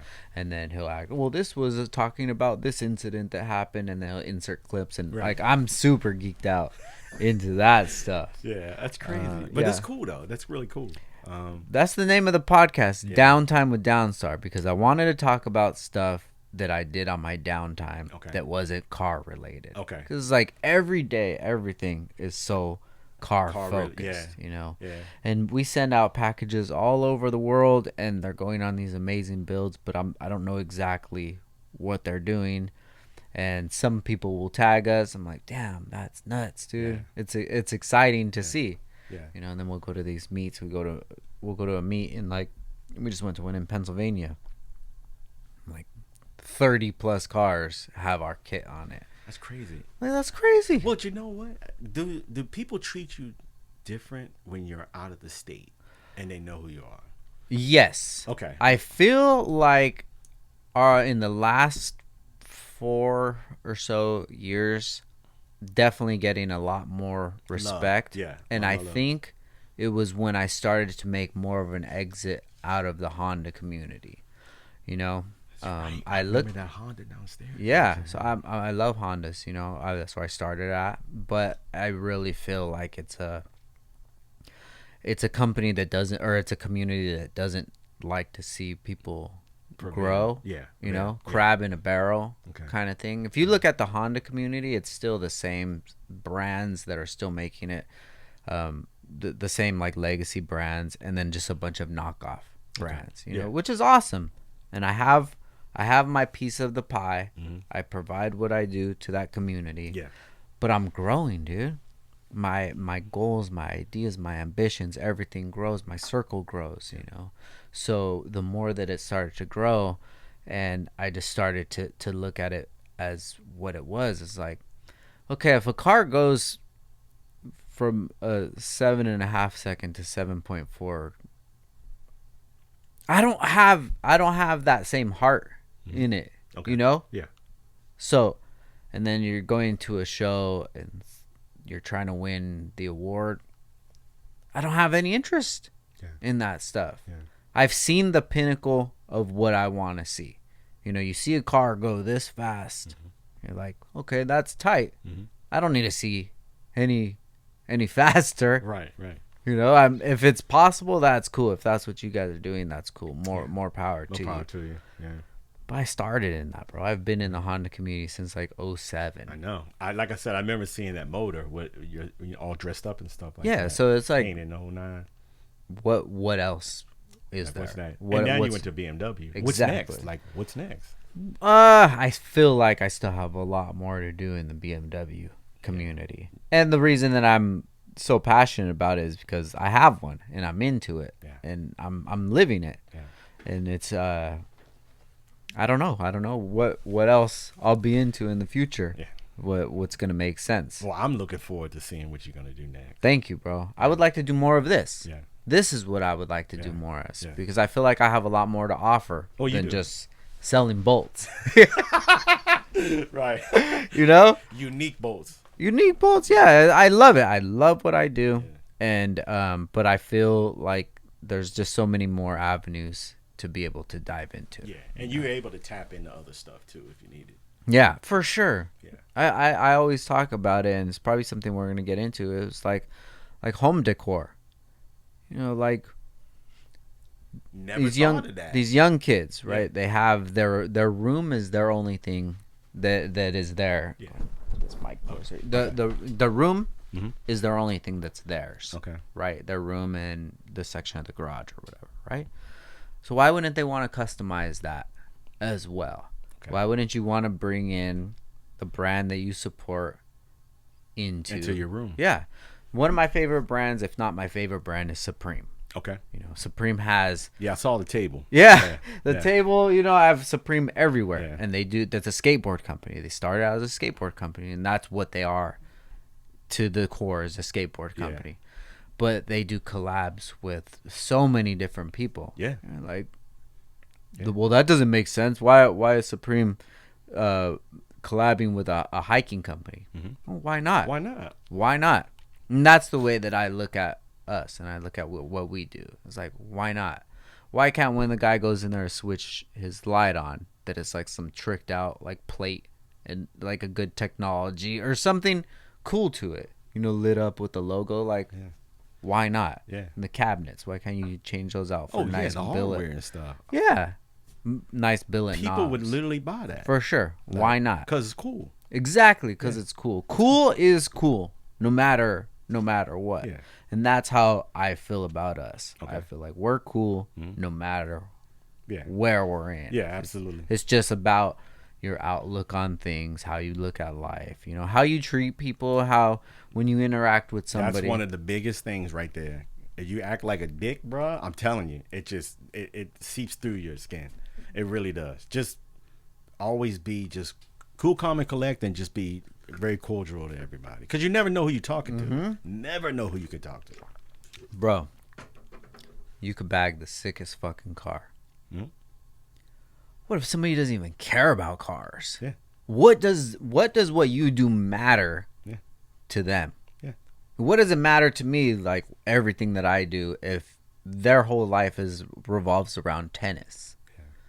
What does it matter? Yeah. But the thing that we can relate on is how we are as a person. Every time I see you, you the energy that you bring is so positive. Thank you. And it's always so exciting to see you. Yeah. And I can't say that about a lot of people. Yeah, I agree on that. Yeah. So I'll see you on the streets of Vegas. I'll see you in SEMA. I'll see you at a car show. I'll see you in a garage. Yeah. And it's always like, hell yeah, dude! I'm so excited to share this energy with you. You were the first person. Even though I vlogged on car building, you were the first person that vlogged me. Let me tell you again. When driving down here, I was so scared. Frank, honestly, if there was if I could get a shot at 10 a.m. in the morning, I would stop and got a shot. For the whole week, my stomach was in knots. Man, dude. And then we did it, and I'm like, that wasn't bad. No, I love that. It wasn't bad. And you knew a lot about me without like me even talking to you. You knew, and I'm like, how does this dude know? I'm like, is he reading my mind? Like, what the?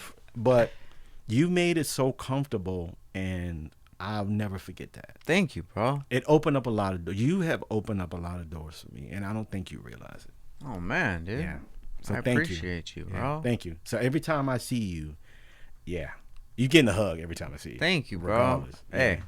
I appreciate you, bro. Thank you so much, man. Of course. It's good because it's you see people that are just trying to be better. Yep.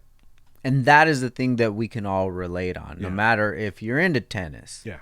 If you're making rackets, like if I talk to somebody, I don't know shit about tennis, but if I could talk to this dude and he's just trying his hardest, and I'm trying to do this.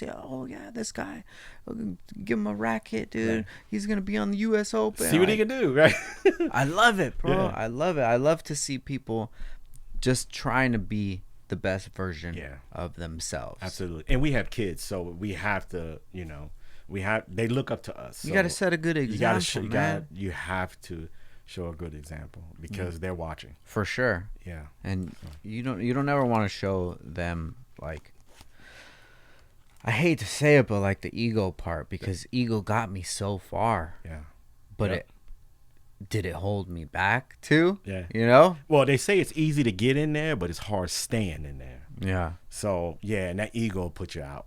For sure. So, I don't judge people. I just sometimes people have a bad day. It is what it is. I don't let stuff like that bother me. Yeah. I just keep on doing what I know. Yeah. But I love when I have a good interaction. Somebody that I always talk about is Mickey. Oh. Go ahead. I'm listening. Mickey is like definitely a breath of fresh air. Every time I interact with Mickey, he's an amazing dude. He doesn't make me feel like I'm wasting his time. It doesn't make me feel like he's obligated to talk to me. It's like I'm talking to a friend. Oh yeah, 100%. Like his heart is so big. He's a good dude. Even his wife, girlfriend. I'm not sure. Fiance. Both of them are just. It's crazy. It's like his other half. Like it's kind of like they split him in half. I'm like talking to her. I'm like, how the hell she? And she's sharp, but she knows what's going on. Like, you know. Of course, he talks to her every day about what's going on in his life, and she knows stuff like I think he met her like a car, something she was doing with cars. Yeah, if I'm not mistaken, I think that it might have been when he was with Falcon. Okay, so she knows her shit. Yeah, bro. Let me just throw it out there. I think she was working with Falcon. Yeah, and he was working in.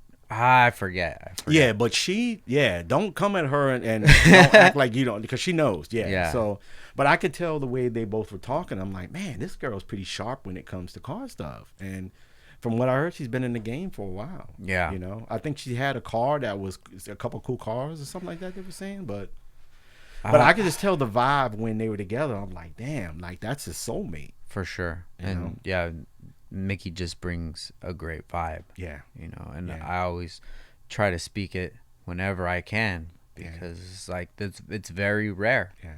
There's a lot of ego in this community and, you know, just all over the world. Yeah. And it's like you want to be around people who treat you like a human being. Yep. Who appreciate what you do. Yep. You know. And he has the right to be a dick, but he's not. He's always been very pleasant to me. Likewise. You know, him, Quentin, Ricky, they, you know. All three of those dudes. Oh, man. And Evans, I mean, God, man, they're just awesome. Every time I come down, they're just. Evans, great dude, like the Throtl guys. Yeah. I look at Throtl as what should be the pinnacle of automotive content creation. They work really good together. They're like a big family. And just Nate, you know, the guys are just awesome. All those dudes. Yeah. Great dudes, man. Yeah, it's just good guys. So I always look forward to running into them. Yeah. And I always wish that we could just have more of a relationship, like outside of cars. Yeah. You know, but it's hard because everybody's so spread out. Yeah. But it's like, man, in my personal circle, I wish I had more like-minded friends like them. Yeah, pretty much. Exactly. Okay. Yeah, that, you know, they had a goal and they're going towards it and work towards it. They accomplish it. They accomplish what they're building. Yeah, 100%. And they're real tight on how a timely matter, how to build everything. So, but they treat me very well when I go down, you know, and you know, thank God that I'm able to even work with them like that, because there's so many people would give a left arm to be able to come down and work with them. For sure, dude. I went to when they had the reveal for the Ferrari, and then they said, I want to show you something. Mm-hmm. And one of their cabinets, they had the whole thing wrapped with Downstar, the Downstar logo. What? And next to it is like WD-40, and next to it is another McGuire's or something. Did you get teary-eyed? And I'm like, bro, it's just oh shit. It's just, I appreciate that they appreciate what we do, you know, and that's all anybody wants, dude. You know, that people just want to be appreciated. Yeah. You want your time and effort to be appreciated. Yeah, 100%. You know, like you even being here today, like I appreciate that so much because you have so much stuff that's going on. I do, but you know what? Sometimes it's good to just walk away. Yeah. Just take a day and just, you know, take a break. Stuff. Yeah, take a break. So we got SEMA coming up. Yeah. Is your main project that you're working on is going to be that Miata? That's the Miata. Okay, so let's talk about that a little bit. Okay. So the Miata, my friend Luis, him and his girlfriend own the lowrider inspired Tesla. So I did the suspension on that one. I don't know if you've seen that one. Maybe. It has wire wheels on it, and it's a Tesla with the crazy. It's paint. It's not even a wrap. It's paint. It's painted crazy. Hoppos did the trunk setup it made it look like it was a hydraulic setup. It's all chrome and everything in it. Crazy build. He bought a Miata 2024, brand new. I mean, maybe 1,000 miles on it right now. So we're doing wide body on it, the Pandem wide body. I'm building wheels. Me and them are building wheels. It's great. Interior's getting done, like $22,000 in interior. Oh my god. Oh yeah, this trunk setup is gonna be, it's crazy. Like, this guy doesn't mess around when it comes to his builds. Mm-hmm. So this it might be in the Toya booth, but we're trying to get everything done in time to show them. So it might be in the Toya booth. Wild wrap with a dragon or a snake wrapped around the hole.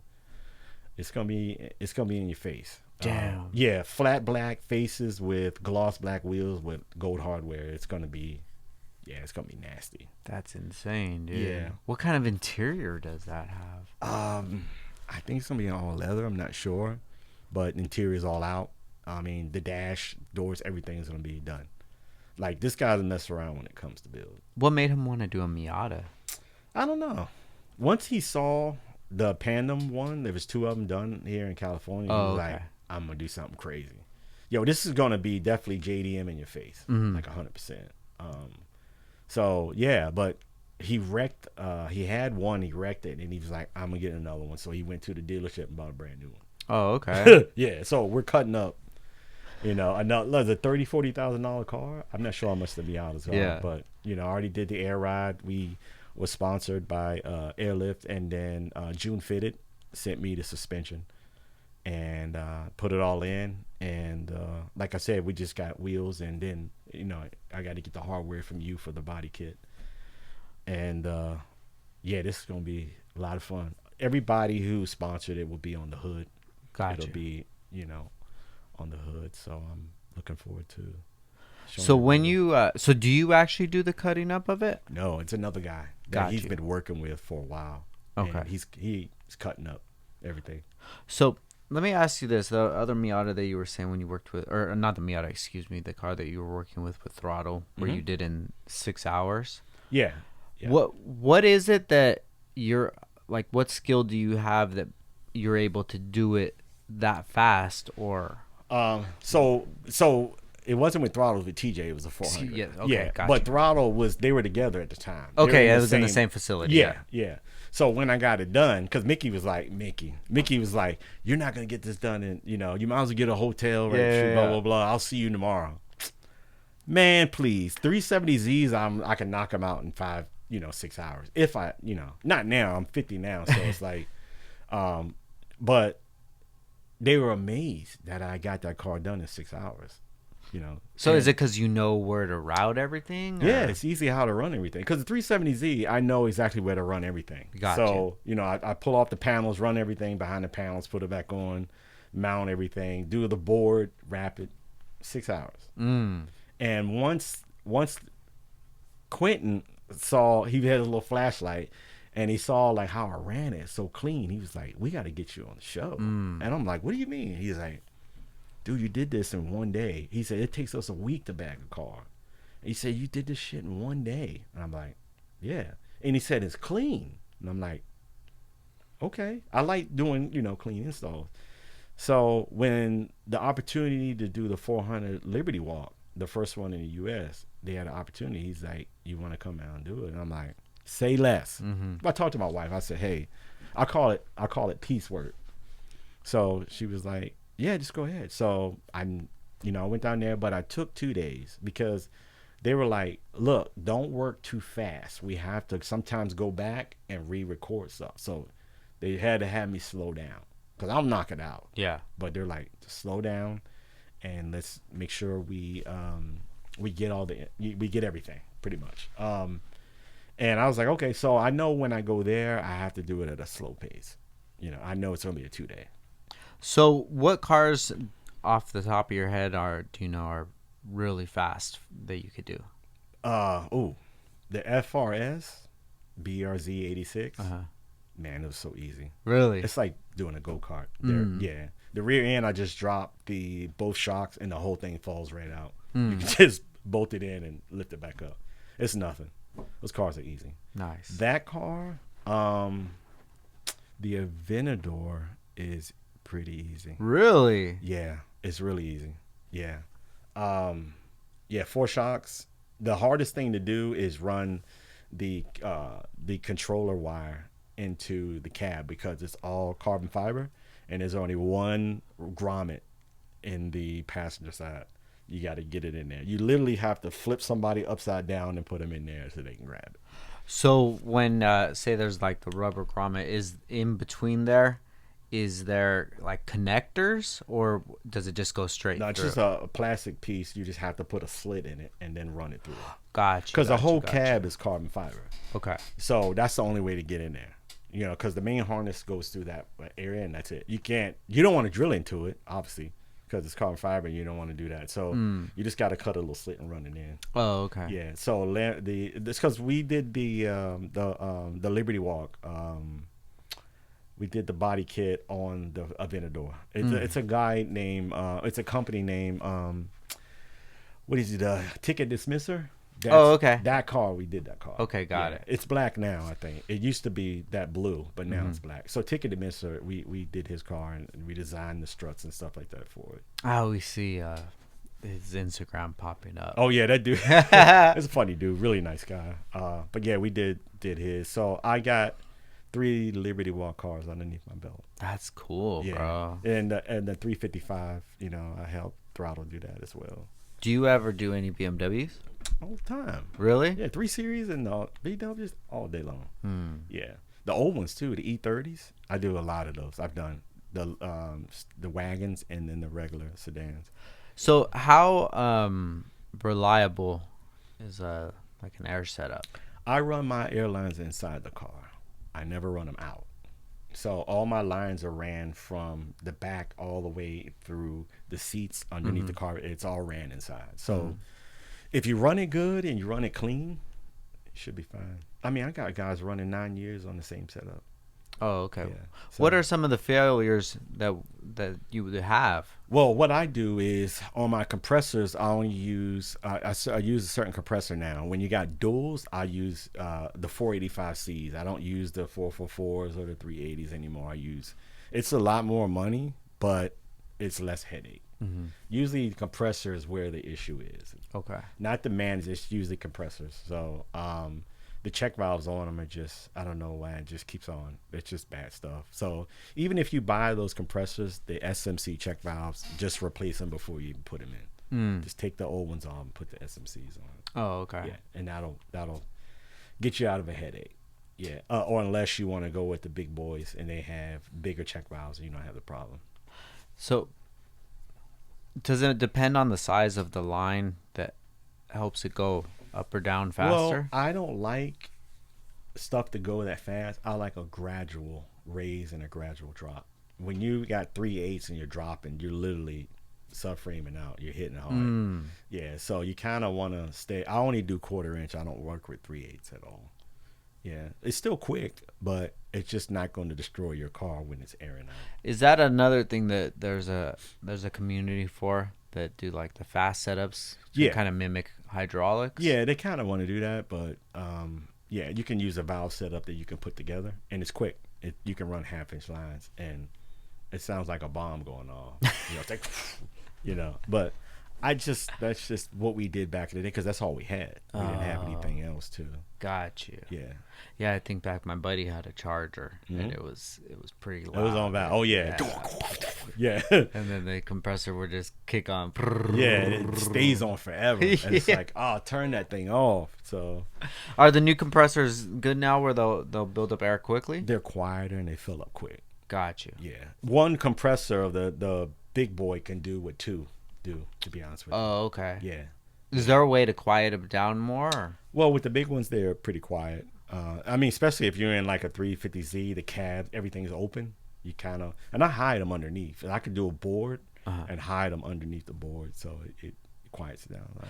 So now, if somebody wanted to get work done from you, like, is it just a shop they could go to or reach out to you? Or how does it work if someone wants to work with you? I have a shop in East LA. It just, my Instagram, Iceboxx Customs, my Instagram. Just have them reach out to me and, I can give them an estimate on whatever vehicle. Is it just you at Just the shop? me. I don't trust people's work. I don't trust work out here in California. Really? I got people's lives in stake, so I have to make sure that I'll go back and fix something that I fucked up. And even though I don't want to go back, I make myself go back and fix it. Because having something happens then on the highway, it's like, you know. Yeah, for sure. So what other stuff are you into besides cars? Shoes. You're a sneakerhead. I just started though. Oh, okay. I've started my Bape collection, so Nice. I've been buying Bape shoes. My daughter too, because my daughter's really into shoes. So yeah, we just finally started buying Bape stuff. Oh, nice. Yeah. Have you been to the store in LA? I have, and okay. I showed them my truck, and they're like, "You need to bring this thing down." No way. Oh man, they're going gung ho over the truck. So I got to get the truck out there one day. Once I finish it, I'll bring it out there and let them see it. There was a Huracan at Tokyo Auto Salon. Green, right? No, it was white, black camo, Bape camo wrapped one. I think it was a Liberty Walk. Yeah, one. I seen a green one from Liberty Walk too. Green, brown, and something. Oh, recently. okay. Yeah. Oh, recently, got you. Yeah, this was probably maybe 4 years ago or so. So sick, they were out then. dude. Bape stuff was out back then. Dude, Bape's been out since early 2000s, maybe. It's gonna be crazy seeing an 8x8 coming down the road with all Bape. That's gonna be I'm excited nuts. to see that. And dude. I got hot pink wheels, so Nice. it's gonna be nuts. Yeah, I'll show you a picture of it. Hell yeah. Yeah, so that's gonna be, that's gonna be in your face. I love that camo print, dude. Yeah. The Bape camo print. Yeah, that's one of my favorite brands too. Yeah. I went to Japan. I went to the Bape store out there. Night and day. So sick, dude. It's probably crazy. Huh? Yeah, and then to New York, they have a Bape store. Oh yeah, in they New York, do. too. Yeah. So Bape has two brands. It's Bape, and then they have Ape. Yeah, the Ape by Bathing Ape. Okay, so the Lamborghini was the Ape. one. Yeah, it was okay, the got Ape. you. Yeah. So Ape is kind of the secondary brand, so it's a little less expensive than Bape is. But So okay, go ahead. I feel like the Ape has a lot nicer stuff. Okay. Like the artwork. Well, the apparel. Because that the green they is phenomenal, and Yeah. I love the green. Now I'm doing another truck next year that's gonna have the 8. It's gonna be green. Got you. 4 pumps on the bed, hopefully spinning. So I'm gonna be doing that next year. Oh shit! Yeah. Do they still do that nowadays? Yeah, I mean it's huge. It's Really? huge right now. Yeah, so I'm gonna be building that next year, but it's gonna be a shop truck. So I'll have the 8x8, and then I'll have that green truck. You know what you got to bring back, bro? The fish tanks, dude. That's crazy. I was on your Instagram. I saw that you were doing work with West Coast Customs, dude. Okay. Oh yeah. Dude, So tell me about that. Legends, bro.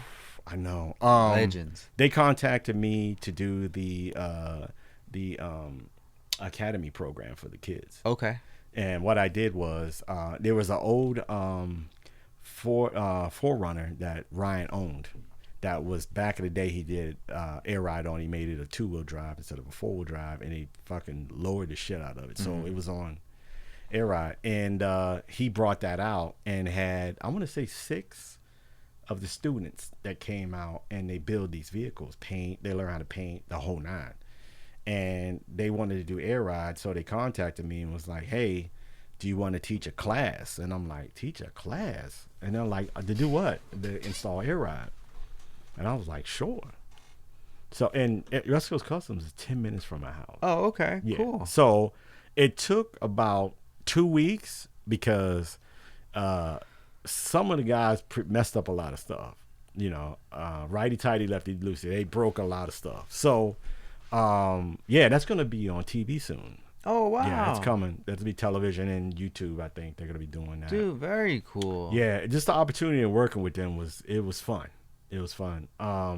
And met a couple guys that worked there, and one of my friends, now he's a friend of mine, Julian, he bought the Mad Max car from Australia. One of them from the movie. Oh, so wow. we're going to be building that, not at West Coast Customs though, but we're going to be building that soon. And he has a motor and everything, so I can't wait to be able to document and post that up. Dude, that's interesting. I know. That car, the Interceptor, I think they call it. Yeah. So we're going to be building that soon. Probably mid-January, we're going to be building that car and bringing it out and start showcasing that car and stuff like that. What's your favorite car from a movie? Favorite car from a movie. That's a good question. Favorite car. Now that I ask you, I can't even think about it. Do you remember Kid and Play? They had the little red truck with the bed that went up and stuff like that. When he was trying to race the dude, that was my favorite truck. That was my favorite vehicle. Took it back in the day. Yeah. I like it's not my favorite, but I like the 5.0 from Menace to Society. Oh, with the wire wheels. Are you serious? Yeah. They try to mimic that so much now. This is crazy. 15 by 10s rocking that, man. That's crazy. That's crazy. That was so gangster, bro. I think he robbed the dude at the and made him buy him food. Yeah. double cheeseburger. Yeah, he said like get something more. Double burger with fries. Yeah. Right. You want to get killed over some cheese? And then stole his wheels and put them on. Did he steal the whole car or he stole the wheels? Yeah, he was saying he was gonna steal his wheels, but that never made sense to me. Okay, so he kept the whole car. How you was it in the Mustang when he did it? Yeah. No. He needed to go get wheels, so he just ran up on that guy. But how do you steal someone's wheels? You take the whole car. You tell him get the hell. Get the hell out of here. Take the car. Yeah. Take the wheels off and go dump it. And dump the car. What he said? On bricks. Yeah. They broke me down to my brake. Downstar style, bro, on bricks. Yeah. Would you build that if you were able to? Would you build that car? Those cars are coming back. Like people are buying them now. Like I like that, but I wouldn't. What I would build would be a 5.0. I always get them mixed up. The Fox body or the notchback. Which is the one with the hatch? Not the trunk. Yeah, it's a hatch, and people used to put louvers on. Yes, that one. I can't remember. I know it's a Fox body, like you said. But it's a yeah. One of my cousin's boyfriends had one, and it was a hatch. I just can't think about it. Sick. Yeah, that car. So that's the one you want. I would like to build that car right there. Talking about movie cars. Now you say the Mustang, putting a Flowmaster on those Mustangs back in the day, they sound really, really good. Oh my god, dude. Yeah. I when I had my Chevelle, I put some Flowmasters on it. Yeah. Oh my god, dude. I had that car when I was in high school. Okay. I couldn't wait to get out of class, dude. To go start that shit up, dude. I could not wait. Oh bro. My god, that's awesome. I loved it. That's when cops didn't really mess with you either. Yeah, they didn't really care. Well, like I said, I'm in Glendale, so pop, lock, and drop is always, those what they call them, two something. What's those? I know it's a tune, but they call it not two-stepping, but they call it something with two that has the burble and all that stuff when it comes out of it. I mean, some of them are loud. Some of them are really, really loud. Yeah, I don't know how they do it because I was getting my car tuned before, and I had to take it back a couple times because the tune had an issue with it. And one time that I took it, it sounded like a cannon, like I would let off. And what's happening? Oh yeah, what's happening when it's doing I have no fucking idea, bro. But it was literally like there would be a delay. Boom! I'm like, you? Bro, I can't drive. I can't drive this car. They will eat you up alive on the highway. Hell no, especially dude. The state cops. They gonna get you. Hell no. Yeah, they're gonna get you, man. So. I just got a ref ticket. Well, maybe about 6 months ago in Malibu. Okay. And I just had the tune on, and it pops a good amount. Yeah. Yeah. But yeah, he got me for that. But yeah, some of I don't know what the hell they're doing. Some of these cars have a crazy tune. Let me tell you something about when you said cars about getting pulled over. Now, I'm going to have 3 axles in the back. They're going to probably try to get me for a CDL. But what the state cop told me is as long as the axle is not live behind, it's like pulling the boat. So what I'm going to do is I'm not going to put the bed on first. I'm going to ride around without a bed for a while until I get pulled over. And then I'm going to be like, well, this is what the state cop said. You can see that the axles are not live, blah, blah, blah, blah, blah. Then I'll put the bed on and I'll drive around. So it's just going to be front wheel drive or? Well, it's only the rear axle one axle is only going to be live. Okay, gotcha. Yeah, the other 2 are going to be free. Going to be rolling. Yeah. Okay. Yeah, so because what I heard is some cops are asked about it and some cops aren't. But what the state cop told me is as long as it's not connected to the drivetrain. That makes sense. Yeah. Do you have to put brakes on it? I don't know. Well, what I have to do is the axle behind the front, I have to run a T so I could hook the brakes up to the 2. So all the tires. No, just the 2. Just 4 tires are going to be on brakes. Okay, so the other ones are just rolling. Yeah. Okay. Yeah. Gotcha. The brake system will be on the front and the back. Gotcha. Yeah. So. You ever seen Paid in Full? That movie right there. That's one of my favorite movies. I saw a little bit of it, but not much. Gotcha. Yeah. They had a E30, red E30 convertible in there, and sick, dude. Really sick. This movie. The era it took place was supposed to be probably like the late 80s. Okay. And then they had a Saab in there. Saab was the bomb back. They were expensive back in the day. On BBS. Yeah, Saab on BBS. You know, some of these old movies, I would see BMWs with hammers and stuff on them. Hammers. Yeah, and then they would have the chrome on the bottom and stuff like that. I would always see, like, you know, certain movies like what is it called? What is it? MC Light? I saw a video with her with some crazy cars, man. Yeah, different styles. Cool, right, like back in the day. Right. You know, so trying to bring that back is just crazy. I haven't seen a old what is it? Volkswagen Jetta. You know the old Jettas. Where are they? Are they all in the junkyard? Because I haven't seen one on the street. That's the one from Boys in the Hood, right? No, that's no. What is that? That is a Hyundai Elantra. Have you seen one of those? No. Hyundai Elantra. I mean, 100,000 miles and you can just trash them. That's like back in the day in the 90s. Hyundai Elantra. Yeah. With hammers on it, I think, right? What is that? Hammers? They're the wheels. They're the chrome wheels that have it. It's kind of like this face they have on it.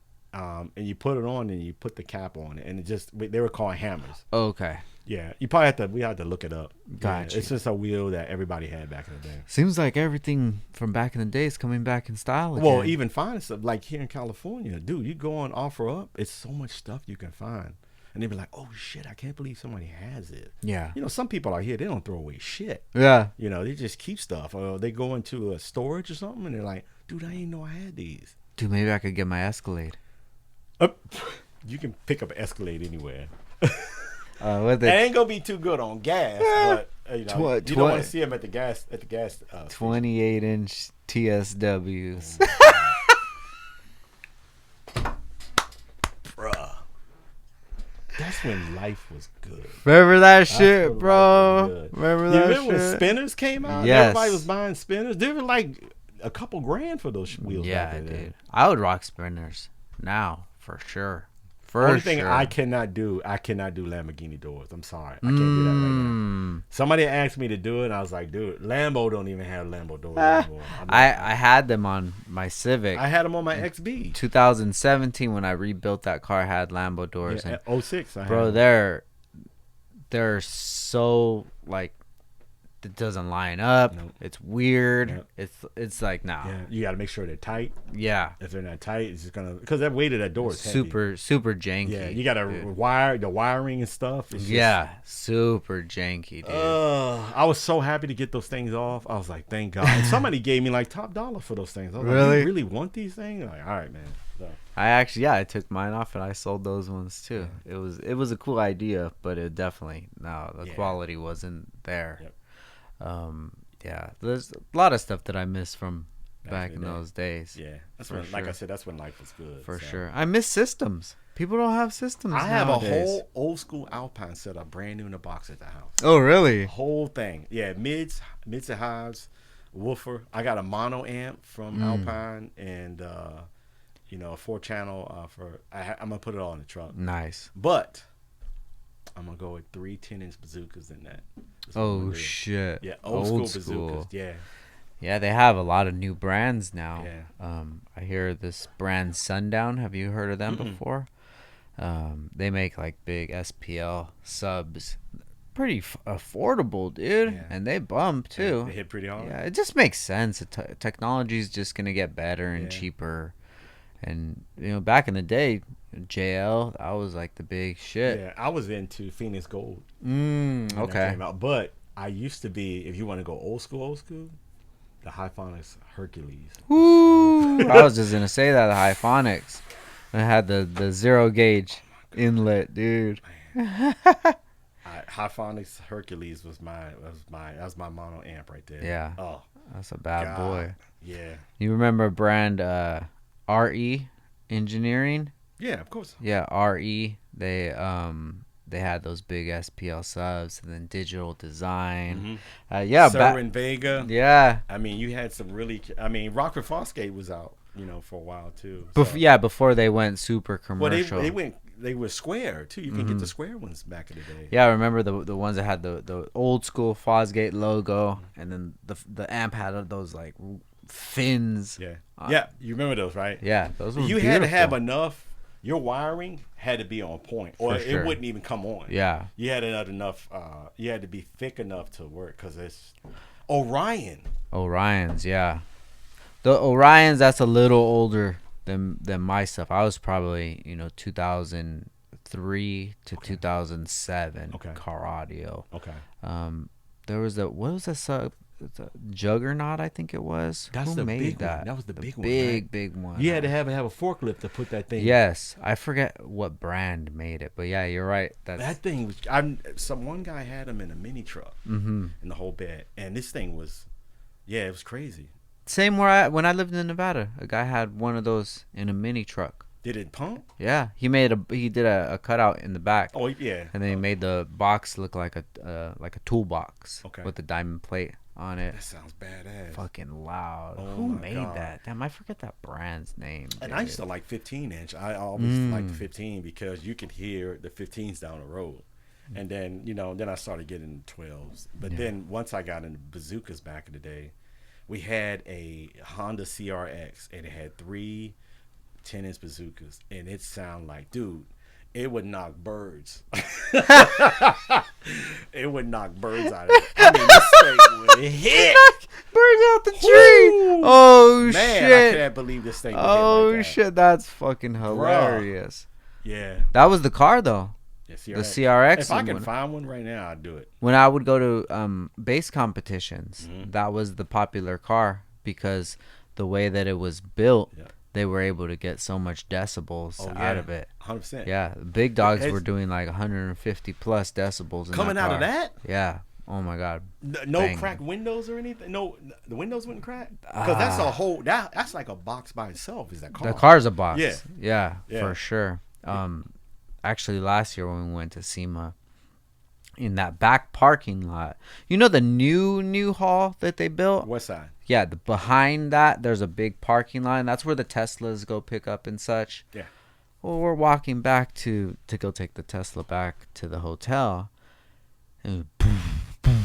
I'm like, what the fuck? These dudes are having a bass competition. So it's like this car goes and then this car goes, and then they let us go inside of there and listen to it. I sat in it. Bro, you're crazy. Insane. You're talking bloody ears, bro. Insane. Oh my god. It was at least probably 155 decibels. Now, if anybody listening, 140 decibels, your system isn't doing that. 140, that's like you're banging. Yeah. So 155 plus, like that's crazy. And those are the Tahoes where the whole car. Oh, the body moves on this thing. And then the whole back from the back of your seat is just a box, and you're talking fucking. You see girls' hairs blowing and stuff. Oh, this poor girl, her wig flew off. Stop playing. Stop. Oh my god. Stop playing.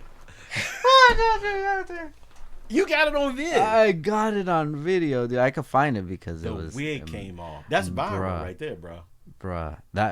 Dude. You're talking some fucking for a wig to come off, bruh. For a wig to come off. I gotta show you this video, dog, because it was just how does that happen, dude? That's like that the dude that did that, he's probably like, hell yeah, I made that shit happen. Oh my goodness. What was SEMA, dude? Early November. That's how I always know how to find shit, because I'm just like, go back to November.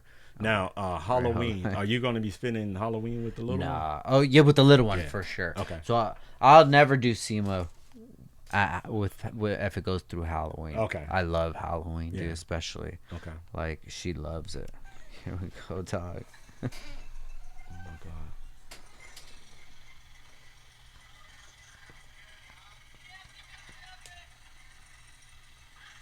Why does that look like? It almost looked like. Did it fly off here? No. And she's trying to fix it. What's that? A Tahoe, right? I think so. Oh my god. That's the best compliment you could get, dude. Bro, that's hilarious. Fucking. Yeah, right there. That's crazy. Boom. Flew off. It done flew off, man. That's hilarious. SEMA, bro. It's almost time, dude. They're always doing crazy stuff there. I love it. Yeah, me too. I love it, because there's always something going on. The burnout. I don't know if they're doing a burnout pit this year. Bro, yeah. Before we get out of here, let's talk about that. How do you get 1 point anything billion dollars in debt, bro? Okay. What the? You gotta keep on buying. What buying, the buying. fuck? And you keep swiping that credit card. And how much? It was like 1.2 billion dollars. Who, if anybody's listening, Hoonigan going bankrupt. 1.2 billion dollars. How? Shout out to them. How the fuck did you do that? Who's going to court? Who's going to court, bro? How do bankruptcies work? It was like, how do you write off $1.2 billion? But ever since Ken Block left, I mean, obviously passed away. Yeah. Ever since Ken Block passed away, has stuff changed with Hoonigan? Because not in a bad way, but I wasn't the biggest fan of Hoonigan as to be able to see what they were doing, if the company changed or not. I just wasn't as tapped in. Okay. You know, I love what they do. Yeah. They're fucking wild boys. Okay. You know, I love that shit. But rest in peace, man. After Ken Block passed away, I could just imagine that things changed. Yeah, there was a lot going on when he was here. So. And then they did get they sold the company to what is it, Wheel Pros? Yeah. I don't know if that was before he passed away. Rotiform too. Rotiform was in there too, and a couple other companies, because they bought a whole bunch of companies, I think. Well, somebody bought a whole bunch of companies, and Hoonigan was in there. Got you. Yeah. And then I remember, a month ago, 3 weeks ago, that BBS is going bankrupt. Yep. And there's a seat company too. Recaro. Sad, bro. So maybe all of this is in that 1.2 billion. I don't know if the company. It's like a domino. Just bought all of those. Yeah. But how do you run up that much money, dude? That's a lot of money. It is. Like, what the hell were you buying? What were you buying? Yeah, what were you buying? That's a lot pizza. Everybody getting pizza. That's a lot of money, though, now that you think about it. Yes. 1.2 billion. 200 million. If they were to say 200 million, I would be like, God damn, that's a lot. 1.2 billion? Yeah. And people did people start leaving before that? Because I know, what's the guy who went to Georgia? He's a nappy-headed, nappy producer. Oh, yeah, Hurt. Yeah, shout out to Hurt, man. Yeah, good dude. I met him a couple of times. He went to Georgia and, was working with T-Pain. T-Pain, yeah. Haven't met T-Pain yet. Me neither. I definitely want to meet T-Pain. Haven't met T-Pain yet, but he's a car guy. I used to have his ringtone. Hyphonics ringtone. It didn't even have the lyrics. Remember those ones? Remember he came out, I'm in love with a stripper. Yeah. There's some good ones. I had that shit on a singular phone. Shout out to T-Pain, dude. Yeah, he's a good dude. From what I hear, he's a good dude. Yeah. But yeah. The Nads, John Nadiri, he left, and then it started to trickle down from there. Hurt left, and then a bunch of the other guys. And then Gary left before all that, I think, right? Yeah, I wasn't following Gary then, but from when I had him on the podcast, there was a time where he left and then he came back. Okay. And even Brian Scotto left, which is one of the creators of Hoonigan. Okay. So that's the tall guy, the tall that has a Porsche, I think. Yeah, the beard. Right. Yeah, I saw he just got like a tractor or some shit. Like he has like this tricked out tractor with turbos and all that stuff. somebody does like sketches of those. And really? Then they try to like. Now I guess he built one or something like that. Yeah, right? He has this red tractor. What is it? Is that an excavator? The one? I have no idea. What the fuck? He has that joint with the boom and everything. Yeah, and he's just moving all kinds of shit everywhere. I literally just saw him yesterday. I'm like, this is the life. Yeah, that's the life. You got to know when to walk. Yeah, that's the way I look at it. You got to know when to walk. For sure. Yeah, maybe he was running that shit up, dude. Yeah, I know. I ain't gonna be a tractor. Fuck it. Put a tractor on the car. Oh my god, man! But ever since that came out, dude, I'm like, I don't understand it. $1.2 billion. So to be in debt that much, that means how long was the company not profitable? Yeah. The whole time? Yeah. I know, that's crazy. How long? They showed a lot of stuff. I mean, they did a lot of YouTube stuff. They built a lot of cars. They did a Rolls Royce, the white one. Yeah. I think it was crazy. I don't know. With the Hellcat motor, right? Yeah. Yeah. Everything was nuts. 2 more things. I do a lot of the donut media stuff now. I don't know if you know really? That. Yeah. So I'm doing the Real Mechanics. I've done 2 episodes with them on that. Hopefully we're going to be doing some other stuff. Can't talk about it, but like some other creativity stuff. Nice. Yeah, so Donut Media, doing stuff with them, 2 vlogs. Just trying to stay just busy, trying to stay, positive. I mean, the world's in a handbag right now, so nobody's really, spending like they used to. So you gotta have that rainy day money to the side to hold off until shit's crazy. Yeah. What's gonna happen, dude? I don't know, man. What's gonna happen? I don't know. I always say you never want to go back to a 9 to 5, but you never know. It might end up happening. But shit's closing down. Yeah, it's not even. That's so hard to even say because like 9 to 5s aren't even around. I know. It's hard as fuck to find a job. Yeah, but it's not really because these young people don't want to work. Yeah. So then that's the way that I look at it too. The competition. Yeah. Who's the competition? Yeah. Like everybody has no motivation. They have no work ethic. They have no discipline. Like if you have those skills, I think you'll be good. Yeah, 100%. Whatever the hell happens. Yeah. Who knows, dude? I'm along for the ride. Yeah, me too. Fuck it. Me too. Like I said, every morning I hug my kids and wife. Just thank God I'm here another day. What kind of shit has our grandparents been through? Well, right? They didn't have all this stuff. What was it like when World War II was going on? Yeah. How was life? Well, car company shut down because they were building tanks and jeeps and stuff. So I don't know. Yeah. I can't imagine I can't imagine. Like in World War I, they're building cars for Hitler, and they're still around to this day. Let's talk about that. Is that called the Volkswagen Bug? Is that what that's called? Yes, it is. Let's cancel that. And I've seen some nice ones out where I'm at. I've seen them. They restore those things, and that was a thing back in the day. Yeah, even when my dad was growing up, he would tell me about how they would fix up the Volkswagens. Well, people would come back from war, and all the information, the metal work and stuff they used to do, they build crazy stuff. They were stripping down, cars and making them rat rods, and it's like it's cool because the technology back then is completely different than. People were banging out shit by hand. Yeah. Back in the day, so who knows? Yeah. Who knows where this AI shit's going on? Yeah. Aliens? What do you think about aliens? You think they're going to come through? I'm going to be honest with you, and I've never told anybody this, but back east, I remember sleeping, and I woke up, and there was a light in my window, and it fucking went up like this. And instead of me opening up the shades, I didn't open it. And I didn't hear any helicopters or nothing. So I don't know what that light was. And I've never told anybody that. But I kind of felt like they wanted me to open the shades, and but I didn't. I can't believe I even went back to sleep because I'll never forget that. Really? But it was a light that went through my room like this. But I didn't hear any helicopters. Helicopters are loud, especially if they're that low. Nothing. It was just a light that came in, and I'm like, what the fuck is this? We only know what we could understand. And to be honest with you, I thought for sure that because I didn't open those shades, there's gonna be something in the next room that came in. Scared the shit out of me, man. And I was living by myself. No way. Yeah, I was by myself, but I just put the cover back on my head and I said, they're gonna come get me, they're gonna come get me.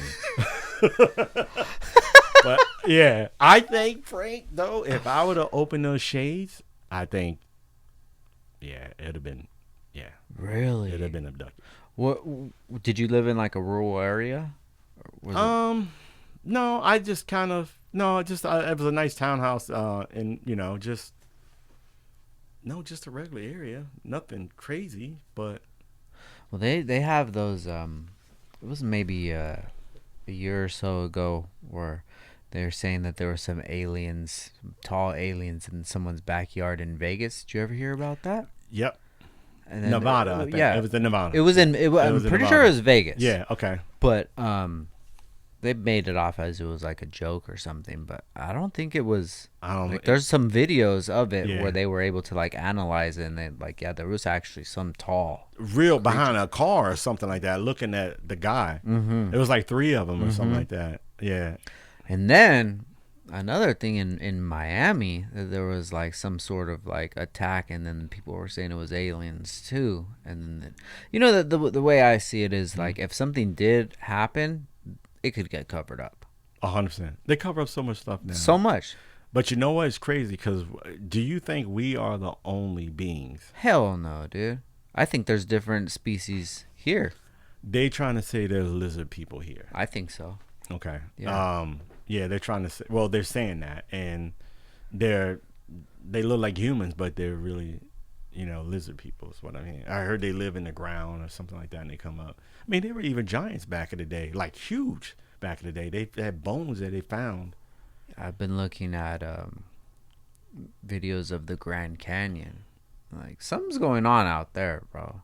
Alaska is where I'm at. For sure. Alaska is because that's territory that hasn't been touched. Yeah. Yeah. And it's from all the nations. Yep. They've already made a treaty. Like, we're not gonna go there. Oh, really? Yeah. They're signing paperwork saying we're not gonna go there. It's been a thing. Well, they have pyramids there that are underwater or something like that. I was hearing or something like that. So there's huge landmass that's just full of ice. Okay, what's under the fucking ice? Nothing, and the whole thing's ice. That doesn't make sense. None of it makes sense. And when I start to think about it, a lot of shit doesn't make sense. But then when you start to talk about the stuff that doesn't make sense, then people will just write you off as like crazy, a crazy conspiracy theorist. Yeah. The term conspiracy theorist, it came up when it got popularized when everything that happened about JFK, the assassination of JFK, which, like, what happened with that? Mm-hmm.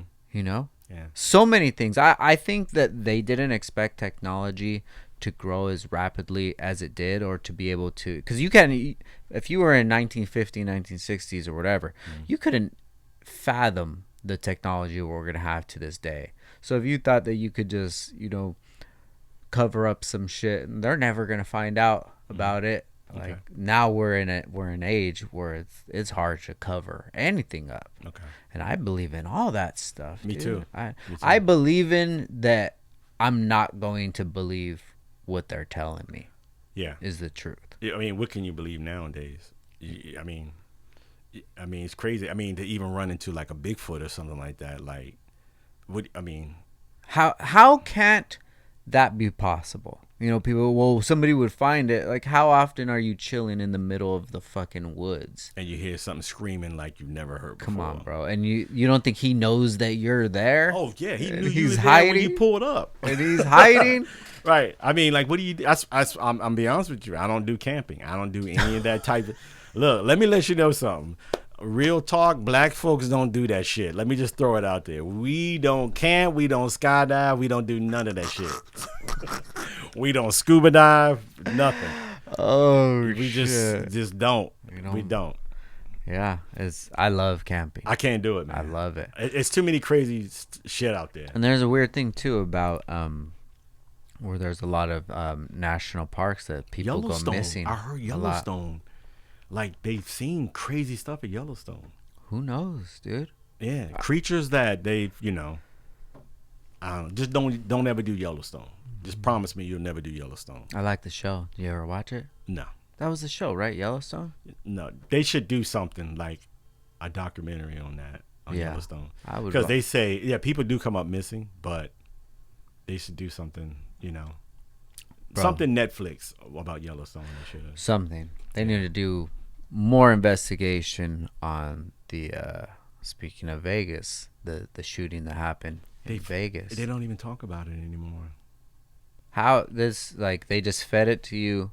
It was October 1st, and by November 1st, it was already gone. It's gone. And nowadays, nobody even thinks about it. Well, the president almost got assassinated again, man. It's just I didn't even hear anything about it, really, just really quick. You would think that would be on, all the tabloids, but nothing. Why isn't it? I don't understand. I mean, it's the president. I mean, it doesn't make sense. It's like they don't even care. Well, it's not the point they don't care. It's just, I mean, it doesn't. It feels like there's an agenda. It's right. Yeah. It feels like there's an agenda. Yeah. And for you to say that is wrong, but I'm an adult, and I look at things objectively. Right. Back in the day when that happened, it was weeks and weeks, and now it's like they sweep it underneath the rug. Like, remember Clinton got his dick sucked? Yeah. No, it was. We had a shirt that had "speak" on it, and it said something about she sort of swallowed it or something like that. Because I think.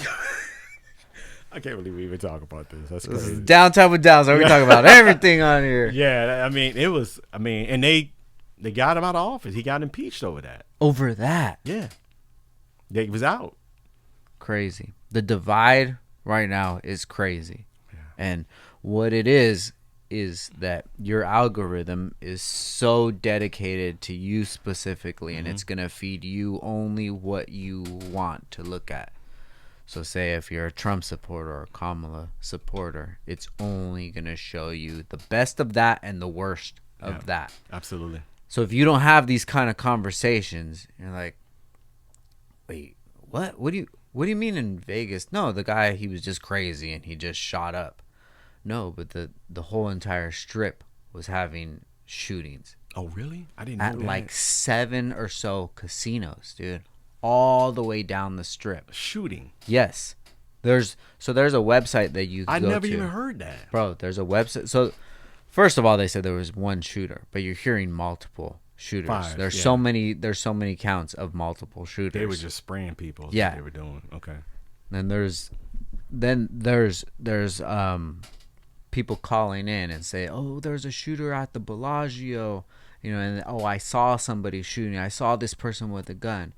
How is all that happening when this guy is in Mandalay Bay? Mandalay Bay is damn near the beginning of the strip. Okay. It is the beginning of the strip. Yeah.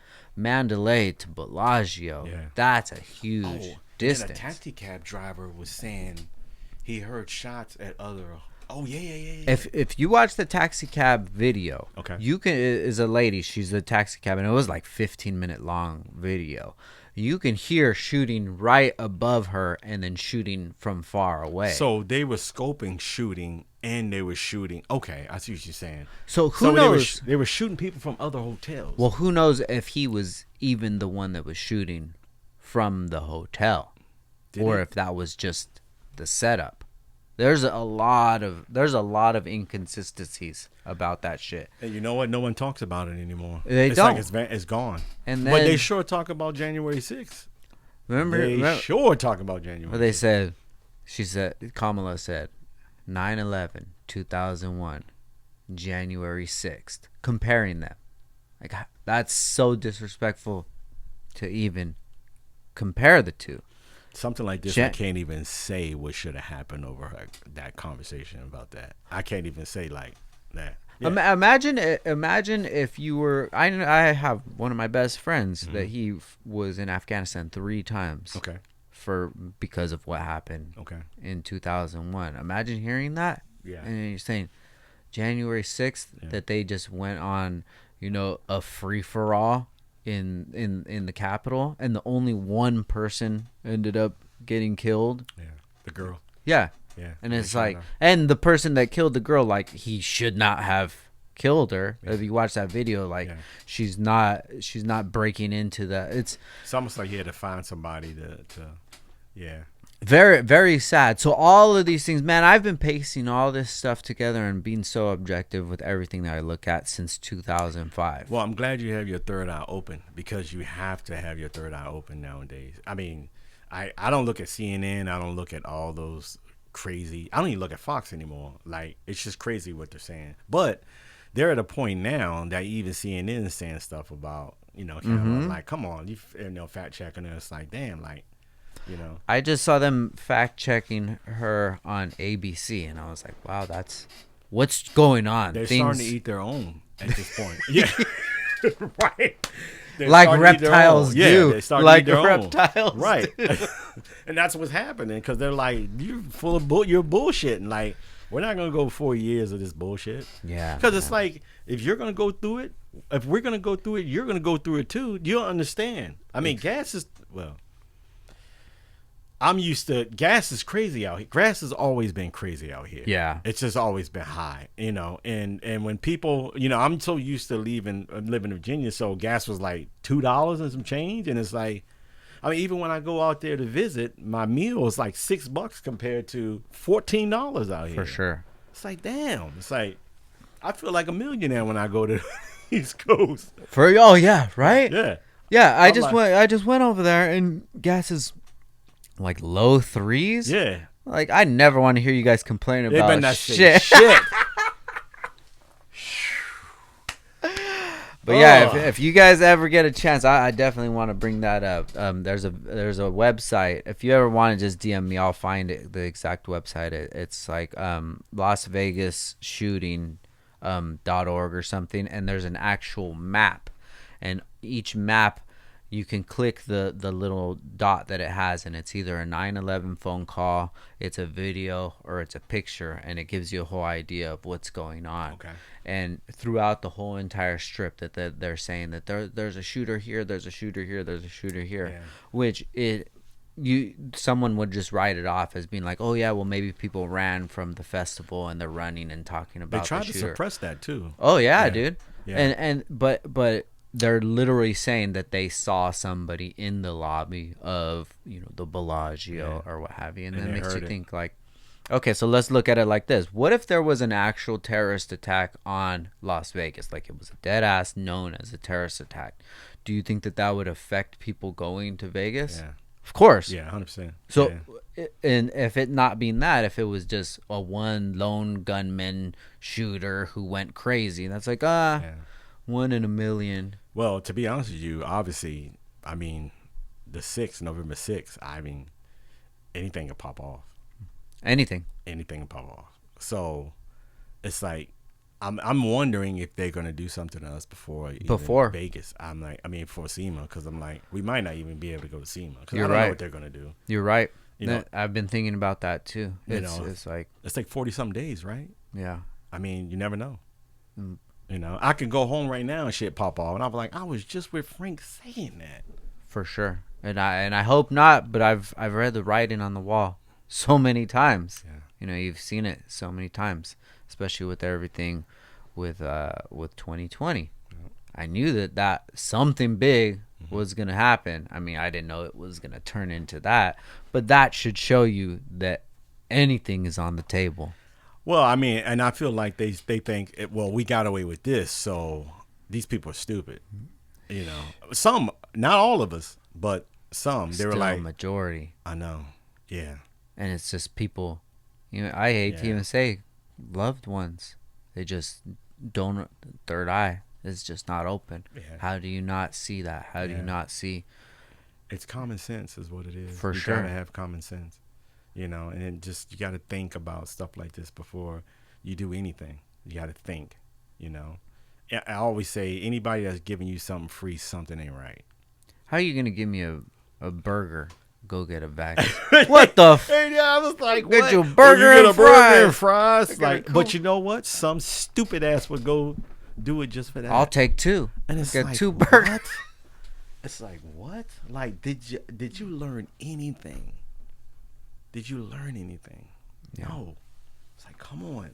And with that too, most of the stuff that I've learned is because I actually went out and seeked that information. Researched it. You researched it. From, like I say, 2005, because I remember when 9/11 happened. I'll never forget it. Let me tell you what happened. Tell me you. So I had a pager at the time. I had a Motorola pager. Okay. Motorola. So I woke up and I was like, let me go pay my pager bill. And when I went into the AT&T store, there was nobody in front. There was nobody like at the cashier. Mm-hmm. Nobody. And I hear him in the background and I'm like, hello, hello. And one guy came out and he said, you need to come back here. I said, I'm looking for a gunman. And I'm like, I ain't going nowhere, bro, because I don't know what's, he said, you need to come back here. He said, what did he say? He said some terrorists had hijacked some planes. And this was with the first when they did the in New York. Yes. Because they had Pennsylvania, and then they had Pentagon. Pentagon, yeah. And he said, you need to come in here. So I walked back in the hallway and I went, and it was like 6 of them back there. And then like, oh my God, I looked and I could see the plane that hit the Pentagon. I mean, not the Pentagon. The second tower. The second tower, yeah. And I'm like, oh shit. And they said, he's like, and one of the girls like freaking out. She's turning white. And they're like, we're in war, blah, blah, blah. And I'm like, shit. And I'll never forget that. Going in there because they don't usually let nobody back there, and I'm like, it must be something serious. I'll never forget that, Frank. Crazy. And you couldn't call no one. Nothing was working because everybody was trying to get in touch with people. The phones were for at least 2 or 3 days. You really couldn't even use the phone. Virginia. How far is Virginia from New York City? About 3.5 hours. Oh my God, that's close. Yeah, it was really close. Yeah. So I couldn't believe like what was going on. I'm like, man, this is like in your face. Yeah. And when I saw the planes hit, I mean, it was like, God. And then they shot the one down, I think in Pennsylvania. It didn't make it. I don't know where it was going. Well, that's what they say, that they didn't shoot it down. That they said the official story is that they took over, the passengers managed to take over. Oh, they got him. And then it and then he landed. Crashed. And then it crashed. And then it crashed. Okay. So, but that is the story, the official story, but more than likely it was shot down because it was headed to the Capitol. Okay. So that's where that plane was headed to. Okay. But yeah, I took it for face value because I didn't know anything. I was maybe 16 years old at the time. Yeah. I was really savvy online. I was downloading music a lot. I spent a lot of time online, and then I started to see this video go up. It was called Loose Change. Have you ever heard of that? Mm-mm. So Loose Change is a documentary that this guy made about all the inconsistencies of 9/11. And I bought the DVD. It was like it wasn't even a DVD because you had to watch it on your computer, so it was like a file on eBay. Okay. And ever since I watched it in 2005, it made me look at the entire world completely differently. Yeah, differently. You could tell like about Building 7. Do you know Building 7? Mm-mm. So Building 7 was like a 50-something story high rise that collapsed in nearly free fall speed. Okay. The same as the Twin Towers did. Yeah. And it just makes you look at it like, how? Well, none of this makes sense, And I don't say all this to trigger anybody or anything. Just do your own research on it. Yeah. But you owe it to yourself to actually look at it with a second eye. Okay. And just to think about all of these things. Well, they say the structure of that building should have never collapsed like that. It was meant to withstand the impact Yeah. from like a 747. Oh yeah, and then they try to say because there's bars in the windows and stuff like that, so you can't do it. But where's the tires? Something had to. There was some way to find something from the plane. And then even having molten metal like a month or so after in the basement area. Like, and then having thermite, which is that for burns. explosions. That makes that's for demolition. Thermite's for demolition. How? Because okay, if a plane hit and it falls, you're gonna have a pile of rubble, but a lot of this evaporated and turned. That's why there's that big white cloud of dust. That's a big plane too. There's gonna be parts somewhere. Nothing. Something, dude. Yeah. It's. I don't know, man. It'll come out. Eventually it'll come out. Because we have more technology to be able to check stuff like that now. It'll come out when the people who allow it to come out are in power. Whenever that turns out to be. Dude, whoever is going to come out with that, holy You're destroy and rebuild. The only way to rebuild this country is you're going to have to destroy it. And you have to destroy the history. Yep. And you're going to have to look back at all the bullshit that we've been fed. Yep. And say, Santa Claus isn't real. Yeah. And to be honest with you, sacrifices are everywhere. That's all I'm going to say. Sacrifices are everywhere. For sure. 100%. This is a deep conversation. Oh, yeah. It gets deep. Oh, yeah. It gets really deep. And if you're just a person that goes to work, pays your bills, gets your scheduled appointments, what we're saying sounds insane. 100%. Oh, they're gonna think we're crazy. 100% think we're insane. Crazy. They're like, why would you even say that? Like, that's just. I mean, it's a freedom of speech. That's just how I see it. And I love to have this platform to be able to talk about it, because like if you have any respect for me, for you, you would think that we're not fucking nuts. We're not. And we see something that doesn't make sense. Yeah, it doesn't match up. For sure. And it's like, and they don't want us to have an opinion. That's why when everything was, I don't even like to say the word of 2020, because that word is the word that they'll shut it all down. That's what I'm saying. Because we are talking, I'm like, they might shut some shit down from what we're talking about. But that's why they were keeping everybody isolated. Hush, hush. So you couldn't talk to each other. Yeah. And that's the same thing. And I heard they were, I didn't mean to cut you off. No worries. I heard they, you got caught with your daughter hanging out with. I mean, Australia had it really bad compared to here. Australia, I mean, we were 6 feet apart or something like that. And like to get what toilet paper. Can you talk to me about toilet paper? What I just don't understand what happened with toilet paper. I think what the best way that I've heard it put is that they didn't expect the influx of purchases of toilet paper and paper towels, and they take up so much real estate on the shelves. Oh, okay. So if you tell us, okay, well, we're gonna have to be at home for 2 weeks. Yeah. Okay. The logical thing to be would, okay, well, I'm gonna need a pack of toilet paper. What's a lot more shitting going on? Yeah, for sure, right? Yeah. So then when you get to the grocery store and notice this 2 or 3 aisles is completely empty, that sparks panic. a panic. It sparks panic, yeah. But they're not gonna have loads and loads and loads of toilet paper if they've done the business and it's like, well, we only go through X amount. We're not going to have this much overstock. We're not going to have this much ready. The factory knows how much to make. Walmart knows how much to buy. But they didn't expect everybody to be at home at the same time. Yeah. And when you get to the store and you notice and you're just like, wow, the shelves are empty.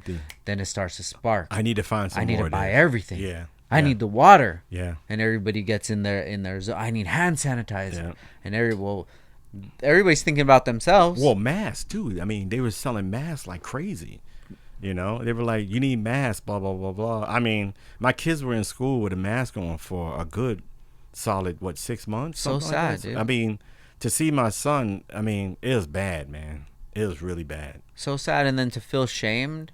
Yeah. Like, where's your mask? Yeah. Well, it was good for me because honestly, I didn't have any teeth for like a year and a half. I didn't have any teeth for a year and a half, so it was perfect for me. You know, it was good for those that weren't the lookers. Yeah, but they had good eyes. But they had nice eyes. Oh my God, right? It's like, oh shit. Yeah, you're right. You got nice eyes. This is your time. It's like, what's shine. up, baby? Oh, Jesus. But yeah, and then you look at that and you look at now and they're starting to say that, oh yeah, that caused a lot of blood clots. You know, it's coming out and like people are dropping like flies. It's so sad. Yeah, especially people in sports and stuff. So sad. Remember I told you the guy just passed away that I did in the van? He just had a heart attack. Like, who knows? And he told me he was he had his shots and he was boosted and everything. He told me. He's a young guy. That's so sad, man. And then now you start to see things, and you're like, Fat Man Scoop just passed away while he was DJing. What? Yeah, like as he Fat Man Scoop, rest in peace. As he's DJing, could it have been something like that? Yeah. Who knows? Yeah. Who knows what the hell is going on? But or something. Overweight too. I mean. Well, he was Fat Man. Yeah, Scoop. He's probably eating crazy stuff. You can't just down, a whole pizza, and you can't just. You can't just down a whole pizza. Just a little bit. I'll eat a little bit. I mean, like a grown man, you for can't sure. Just, no, but not saying that's why, but it definitely makes you start to think about things. Yeah, there was I saw this. It was this news reporter, and he was having a debate with a doctor. And he's telling the doctor's telling him about the dangers of having the shots. And he's like, well, I got it. Are you saying that there's a time bomb inside of me? He's like, well, I don't know, but it's just. And then like a year later, that news reporter ended up dying. What? Yeah. Okay. And I seen them do like a back to like a reel about it. Red pill, blue pill. It's a choice. You're so right about that, dude. It's a choice. Watch The Matrix, guys. Yeah. For sure. Oh, 100%. Watch The Matrix. Because The Matrix can come out today, and it would be so on point. Legit. Yeah, it'd be legit. What do you want to see the world as you've just been seeing it and just keep going through it with blinders? Or do you want to see what it really is? I kind of feel like that's we are in the Matrix. That's what I feel like. For sure, sometimes man. On certain things, it's like, but it's just crazy. It's just, definitely. I mean, the way people are angry when you're driving now, holy, I don't know if anybody ever hit the horn on you or it's crazy. Like, people want to fight now. Yeah. When it comes to driving. So I get it. Everybody's on 8. Yep. They're ready to go. Oh, 100%. Always. Majority of people are packing too, so you got to, you can't just roll up and be like, motherfucker, pat, pat, pat, pat, pat. For sure. Bro, everybody has it hard right now. Yeah. Money is hard. Yep. Stress is at all-time high. Yep. There's conflict everywhere. Yep. People aren't just chilling. No, not at all. It definitely makes you think twice about pushing that horn. Yeah. Whatever, dude. Yeah, let it go. Let it go. Don't even just because that domino effect could be the end of you. Somebody could come out of the car and just pop you. Quick. You never know one person. Over a horn. For sure. I just say, just let it go. It ain't worth it. Yeah. Well, this gets us to the main thing, like you said, be grateful. Every day you have. Every day. Grateful for everything that you got. Yep. And that's my train of thought now, man. Yeah. Is that everything could always be better. Yep. It could always be way fucking worse. That's crazy. Worse. The last time you were here, October 2020. Yeah. We were in the fucking middle of it then. I know, right? Yeah. I was scared as Frank, I was so scared, man. I can say that. You know what? I'm a man. I was scared. I ain't gonna lie. Yeah. I was intimidated. I wasn't scared, but I was intimidated because I've never done anything like this. Never. So, good things have happened since then, and we're going to keep on trucking. Hell yeah, man. And I look forward to talking to you in another 3 years. 3 years. See where you've gone. See where we're at. Yeah. Hopefully you get some fish tanks and some cars. I like. Or get the fish tank shoes. We can yeah. do that. Oh shit. Oh my God! Bring in the goldfish. I love it. But I appreciate you having me out again. Thank you so much, man. Thank you for your time. I appreciate you. Of course. And let's definitely link up when we get to SEMA. Yes, 100%. Let's go grab a bite or just hang out, whatever you want. I'm down for that. So before we get out of here, if somebody does want to have you work on their car, if they want to follow along with your journey, where can they find you at? Just Iceboxx Customs on Instagram, and I'm Arnold Hicks on Facebook. Okay, cool. All right, guys, and I'll have that linked below. And hopefully we see you guys at SEMA. If you guys see us walking around, stop us, chop it up for a minute, and let us know your thoughts on life. Sounds good. Hell yeah. All right, guys, thank you once again for listening. This is Downtime with Downstar, and we out. Peace.